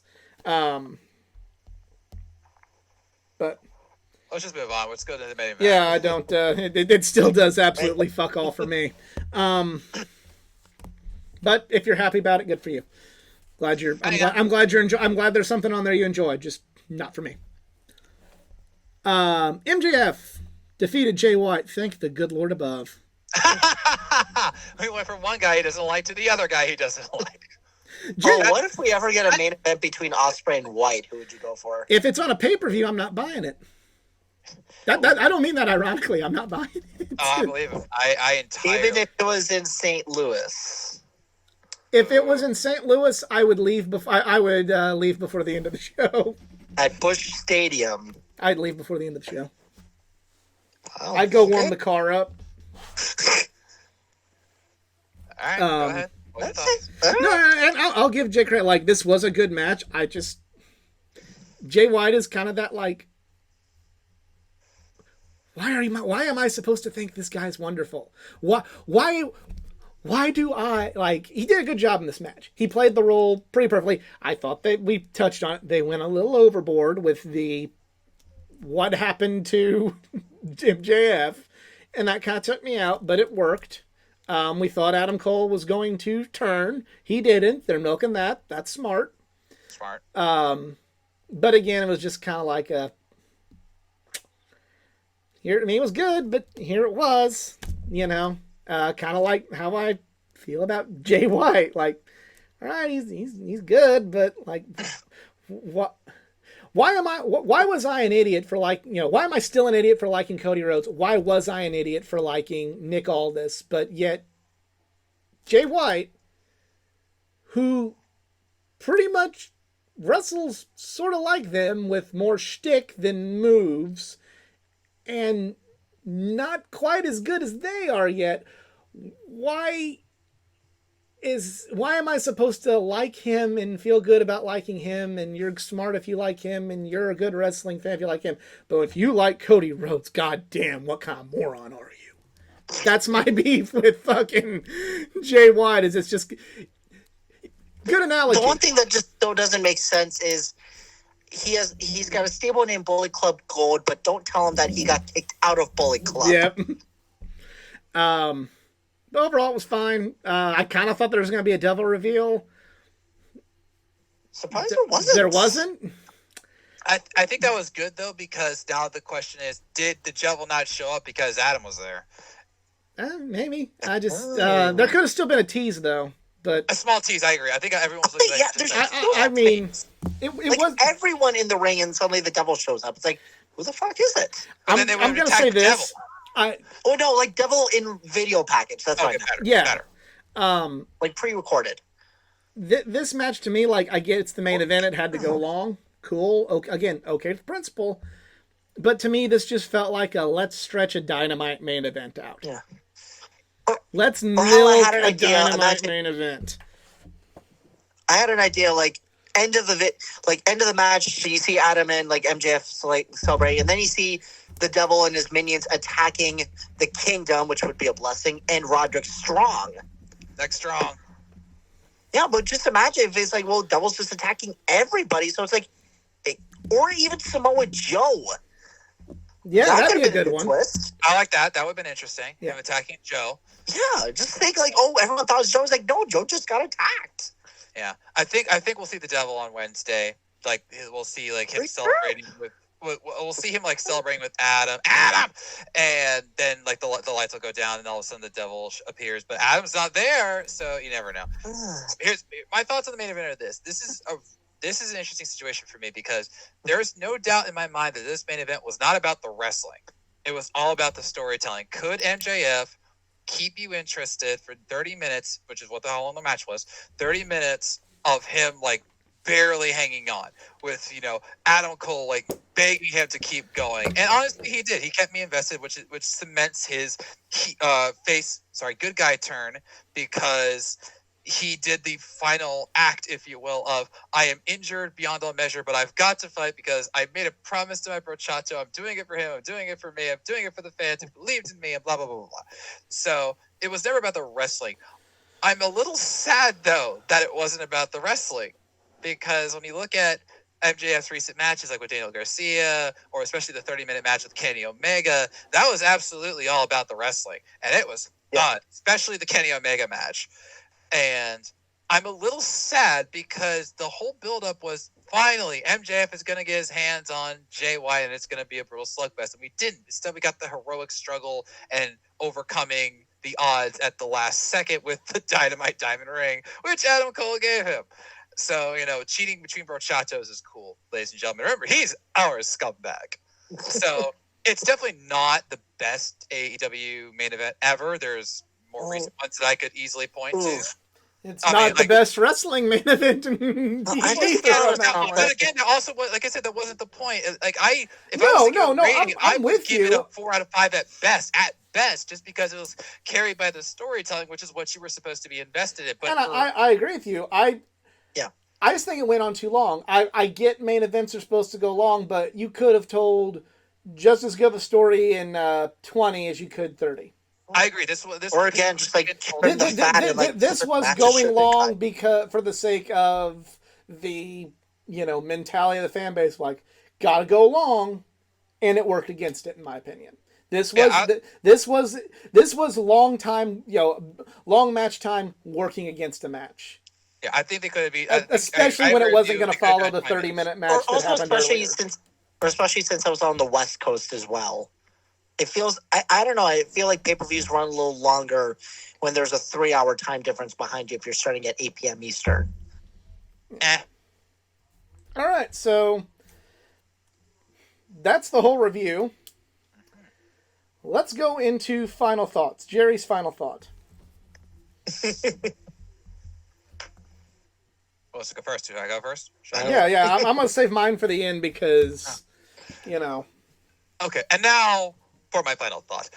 Ladies and gentlemen, what really is wrestling? Is it really just a contest? Oh, sorry, those are wrong final thoughts. Sorry. Okay, look. As I've said to my friend here for a while, I really thought that AEW All In London and Wrestle Dream were some of the best pay-per-views I had ever seen. I could look at those cards top to bottom and say, where was the dud? And you could probably not point it out to me. And there was great matches. There was great intensity. Everybody came to play. And the results showed, period. When I come out of Full Gear, I didn't get that same sense. I don't think there was a dud. I do believe that, especially considering when the pre-show matches were just as good, if not better, than some of the main card matches, as everybody here said. But I didn't come out of it with the same, like, oh my gosh, that was like one of the best things I've ever seen. And maybe I'm spoiled. And maybe that's the case. I was spoiled by 2 really great pay-per-views with matches I can still picture in my head right now, including one that may or may not have featured a Pepsi Man. That has been, pictures have been rare to find of that alleged match. Anyway, I thought I'd get a laugh out of that one, but okay. I'm a Coke guy. Yeah, fair enough. I try not to think of, assholes. But I can't even think of anything clever. Just gonna call him an asshole. Yeah, even when AEW doesn't put on like a legendary pay-per-view or one that just like shocks the world in all the best ways or wows you with multiple 5-star alleged matches and all of that, they still put on a great pay-per-view. There was some really fun stuff here. The 6-man tag match was fun, and Sting getting his flowers in the Forum was great. I know a lot of people were happy about Tony Storm winning. Fine. Julia Hart getting over was great. The ladder match, the Texas Death match, and even the main event.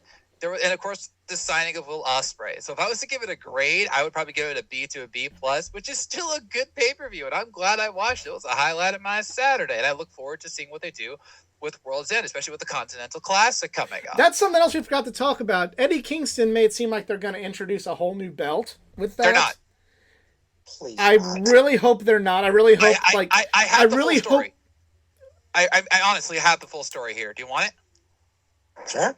Okay, so this happened in the presser because there was a lot of questions about what Eddie Kingston said, and I know was it just a misspeak?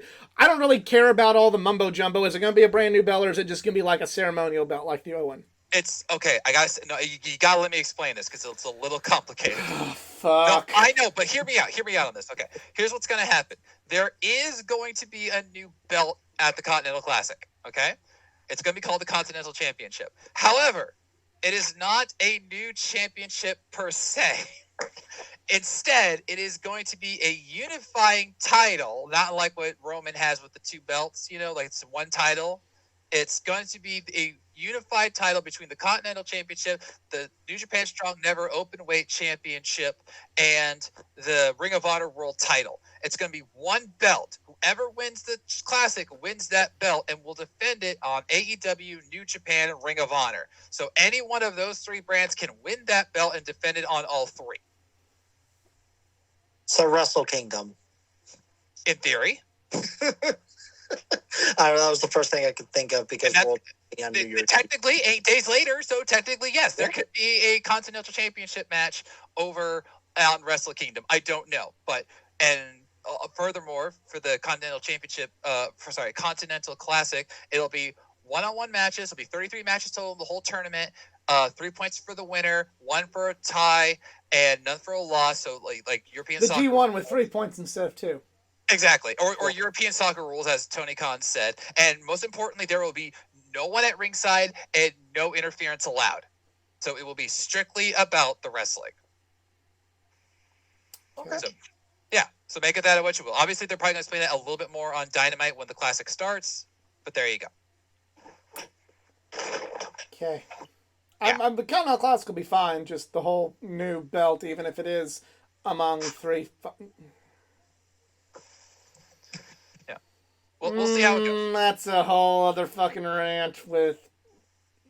I ask you to Save hold that off for on after that rant. Thanksgiving. Hold off until we absolutely know everything for certain. Okay, No, please? I'm just.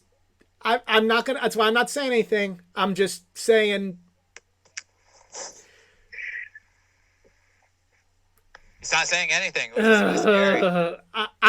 I'm saying if anything even remotely was like this in another company, it would already have been shit on. Just saying. Yeah. Just Well, saying. Just saying. I'm gonna give it a chance because that's what I want to do.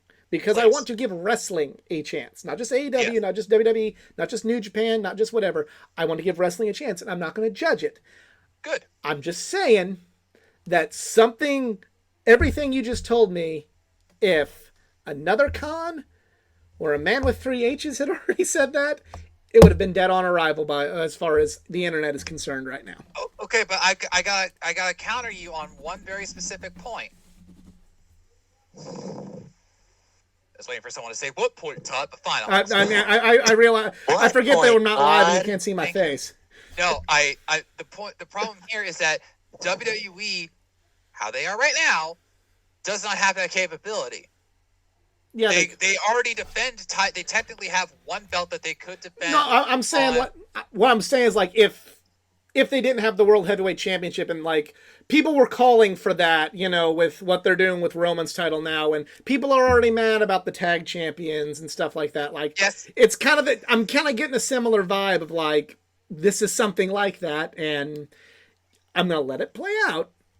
And if it means Eddie Kingston gets a belt, fucking let's go. But Another belt. yeah, fucking give Eddie all the belts. All the belts. I'm here for that. Fucking he needs to beat MJF. I He would needs not- to go a beat lot of CM people Punk and like win that belt too in a non-disclosed street fight somewhere in a parking lot where he just used a baseball bat. But I digress. I just gotta tap out. I got family calling me. I'm sorry. Oh, we'll see. A lot of people actually thought that Eddie was going to beat MJF before. Yeah, but Before I mean, before the face turn. it is what it is. But I'm just saying, like, I'll completely be a fanboy Mark and just love Eddie Kingston winning belts because Eddie Kingston. But excuse me for not already being excited about this. Like, I'm sure a lot of people are. No, I think actually right now a lot of people aren't sure. I don't think a lot of people heard this announcement for the I press. I really like it's a cool idea in theory, but again, kind of going back to another point I've made in the past. I think Tony Khan overestimates how many AEW fans actually care about New Japan when AEW guys aren't there. Possibly, I don't know. I think I think about 75% of the AEW fans don't really care about New Japan unless they're on AEW or an AEW guy's there. I can't say. So hey, come on, let's wrap this up. What's your summary? All right, my final thoughts are it was a fine show. I'm not going to say it was bad. I'm not going to be that guy because I don't like being that guy. It was what it was. Personally, I overpaid for this show. Personally, if you're going to do a show a month, you got and if Tony Khan can't, okay, well then he's going to lose my business a little bit. That's cold hard facts of life right now. That's fair. I get what they're doing, but you don't have a streaming service. People are showing out $50. That's a lot of money. A lot of money. And this show was worth maybe all of 20 to me.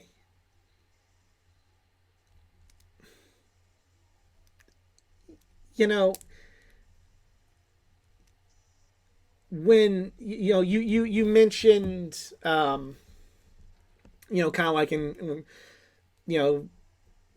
you could look through the whole card and go, where's the dud? It's fine, it was a good show, and you have a right to that. And I'm not, everybody looks at wrestling differently. That's what is supposed to be good about pro wrestling, is we all see things differently.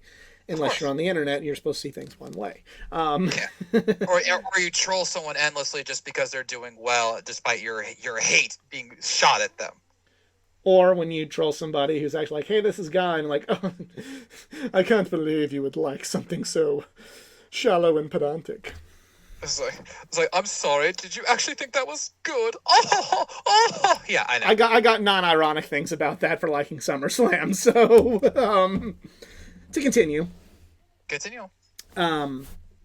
This was not like, this was paying $50 for Backlash. That's what this was. Like, and back before the network, unless I had a whole group of friends, or like a lot of them, we didn't buy the B shows. Unless they had something really big on it we wanted to see. We didn't buy the B shows. We bought the big one. If there's only going to be 2 of us or 3 of us, we bought the big ones. And if there could be 6 or 7, then we bought the B shows. This was a B show. This was a B pay-per-view. A B pay-per-view with a C+ grade from me. This was not something worth paying money for. Like, knowing what I know now, I would have let this one go. I would have waited for a DVD release. Or,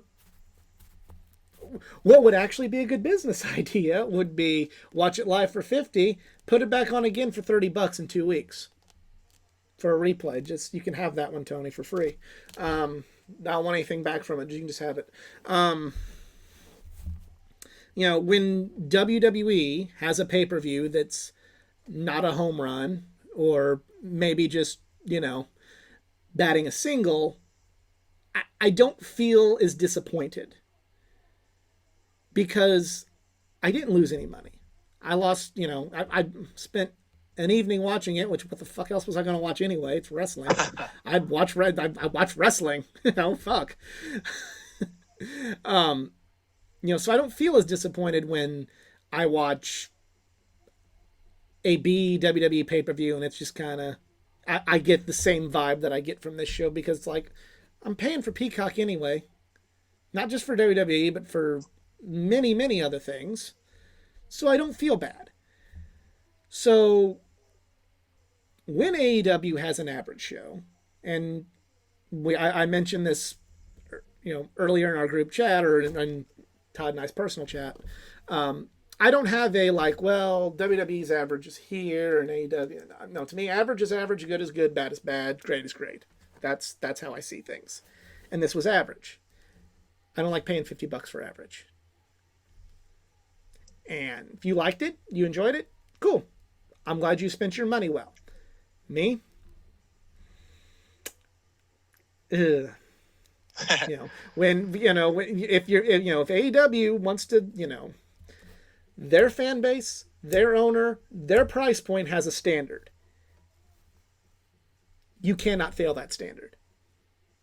You just can't. You got to bring it. You don't have that luxury. And I'm not going to say like, oh, you're dead after one bad pay-per-view. I'm not that guy. But I'm also not going to go the it's okay, you tried your best anymore. I'm not doing that either. I'll buy the next one because, I mean, I'm a sucker for a good tournament, but you're really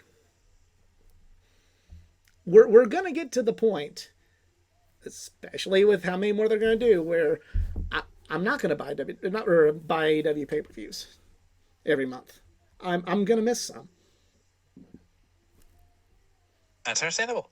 Like I've always said, like if this is just a monetary issue, I'm not going to blame you for that. Well, it's a monetary issue because of the quality. If it were, if this pay per view was as good as, I'm gonna mention 3 shows from 3 different companies, so I'm fair. If this show was on the level, and I'm not gonna they're not gonna be huge shows either. They're gonna be they're not gonna be the main big show of the year for all. Just say the shows. Dominion, if it was as good as Dominion from New Japan, if it were as good as SummerSlam, and if it were as good as All Out,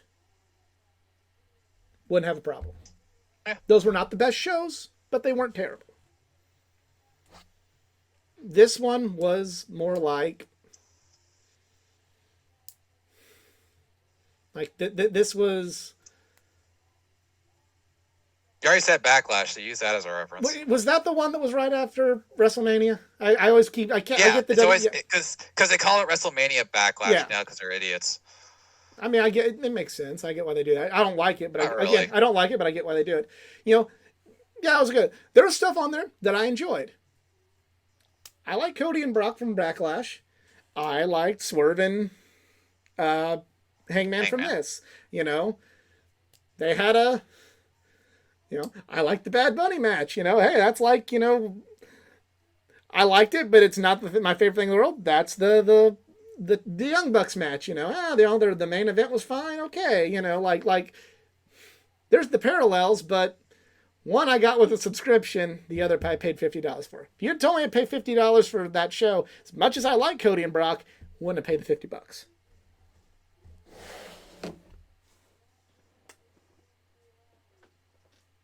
And that's our show, everybody. I mean, that's it. I hate to end on a down note, but No, that's not how speak life truth. is, and that's not how everything is. And we'll just have to hope that the next one is more to your monetary and quality standards. Yeah. And it may or it may not. It may or may not be. That's just the truth. I'm going to go in with an open mind. As you should. I've you can say what you want, but Triple H taking over WWE, it's not been perfect. It's not been the almost almighty great thing. Despite just because I'm critical of AEW doesn't mean I'm an e-drone. So yeah, you can keep those comments in the back pocket. And hey, even I'll say it, and I don't watch WWE as much anymore. I've seen a lot of the results, and aside from some things I have strong opinions about, there's undoubtedly a huge boost in quality under Triple H. It's undoubted. Triple H has made me look at him making that has made me go, let's look at wrestling. Let's not judge wrestling right away. Yeah, you do have to give it time, but I wish some people would give that consideration to AEW at times, because I've already seen some people saying, "Oh, like after what happened with Full Gear last night, they just ruined Jay White." No, they didn't. First, it was, we're not using Jay White right because he came in at a really weird time in AEW, right before Revolution and everything, and then he went on this huge. That's a whole other. I know, but I'm just saying, everyone I'm not now. And then when they do use him, he loses one title match, his first title match in all of AEW. They're already like, they've ruined the character. No, they haven't. Like, give it time for everybody. Can you admit that the AEW fans read the results of WWE and do the same thing to WWE when if they just I'm sure some do, yeah, but that's just because there's that kind of wrestling fan everywhere. I don't do that. I do look at the results and think what happened, but sometimes I do watch the WWE pay-per-views like SummerSlam, and I have strong feelings about SummerSlam that are the opposite of yours, much like yours are the opposite of mine tonight in some ways. And that's just how wrestling works. Yeah. So that's why you have to go, like you said, with an open mind, which is how I didn't go into All in London and Wrestle Dream thinking, these are gonna be like these super epic pay-per-views that I'm going to enjoy top to bottom. I went into it saying I want to enjoy a good pay-per-view, and then I judge it by what I saw, and I love both of them. I didn't love Full Gear as much, and that's okay. Yeah, just the problem is this costs money. The fact is WWE can have a dud because I'm not losing money on that deal. I'm not losing money on that deal. I already have Peacock, so I can watch all the old WWE stuff. So, but I paid for the subscription before I started enjoying WWE again. I have The Office. I have Notre Dame home games. I have IndyCar. I have Parks and Recreation. And I have all the old wrestling this guy would, desires. So watching a WWE pay-per-view being bad, it's not like I'm losing any money. I'm just like, well, that was some bad time. That was some 2 hours not spent well. But All right. Yeah, let's wrap this up. yeah, that's it then. So if you Oh, enjoy- I came in bad timing. well, you didn't see the show, so you don't have any final thoughts. So It's fine. Yeah, I was gonna say, I was gonna give an Orange Cassidy answer. It's like, cool. Can I have some chips? No, you so may not. if you enjoyed, which I'm pretty sure if you're on the AEW If you made subreddit, it you this didn't. far, thank you. No, this is when you get a lot of us together, we can really go, and that's why. Yeah. Remember when we went for like 3 hours one night Oh God. for New Year's? That was great. Well, thank you all for tuning in. If you enjoyed, please like, share, subscribe for more content. Follow me on my social media pages. Tell me how bad of a wrestling fan I am at athletic_geek89 on Twitter, Facebook.com/athleticgeek89, and Instagram at athleticgeek89. Is the Kickstarter still going on, or is it already funded, Todd? Oh, mine's way over. But It's way over. if you find me at Guardians_comic and you DM me asking about AEW Origins, maybe I'll just happen to give you a free comic that I made about something I want to totally do for AEW. I'm just saying. And you can follow me at the emo Twitter. Continue telling me how I don't know anything about wrestling at ERIKZERINS. And well, joke's on you because I like hockey and auto racing, so you can talk to me about that. So There was an F1 race Yeah. that started at one. That started legitimately yeah, at 1 I didn't o'clock in the watch morning. it. But just if you didn't already know about the shit show in Las Vegas Grand Prix, just have fun on Twitter, and you can learn how a $100 drain cover destroyed a $1 billion F1 car. And Oh, and how, there's also a class and how action it lawsuit. legitimately started at 1 o'clock Eastern time, but it was in the United States, so it was Yes, because the organizers didn't realize that. Oh, in Vegas, it actually does get cold at nighttime because you're in the fucking desert. Oh, Yeah. But End the show, guys. oh yeah, we'll see there's ya. also currently a class action lawsuit of the race fans that attended the first practice session to the F1 organizers. we'll So talk the about shit that show another only day. continues from there. For Easy and Todd, I'm the Athletic Geek. We're just Marks, and we're out. Peace. Peace.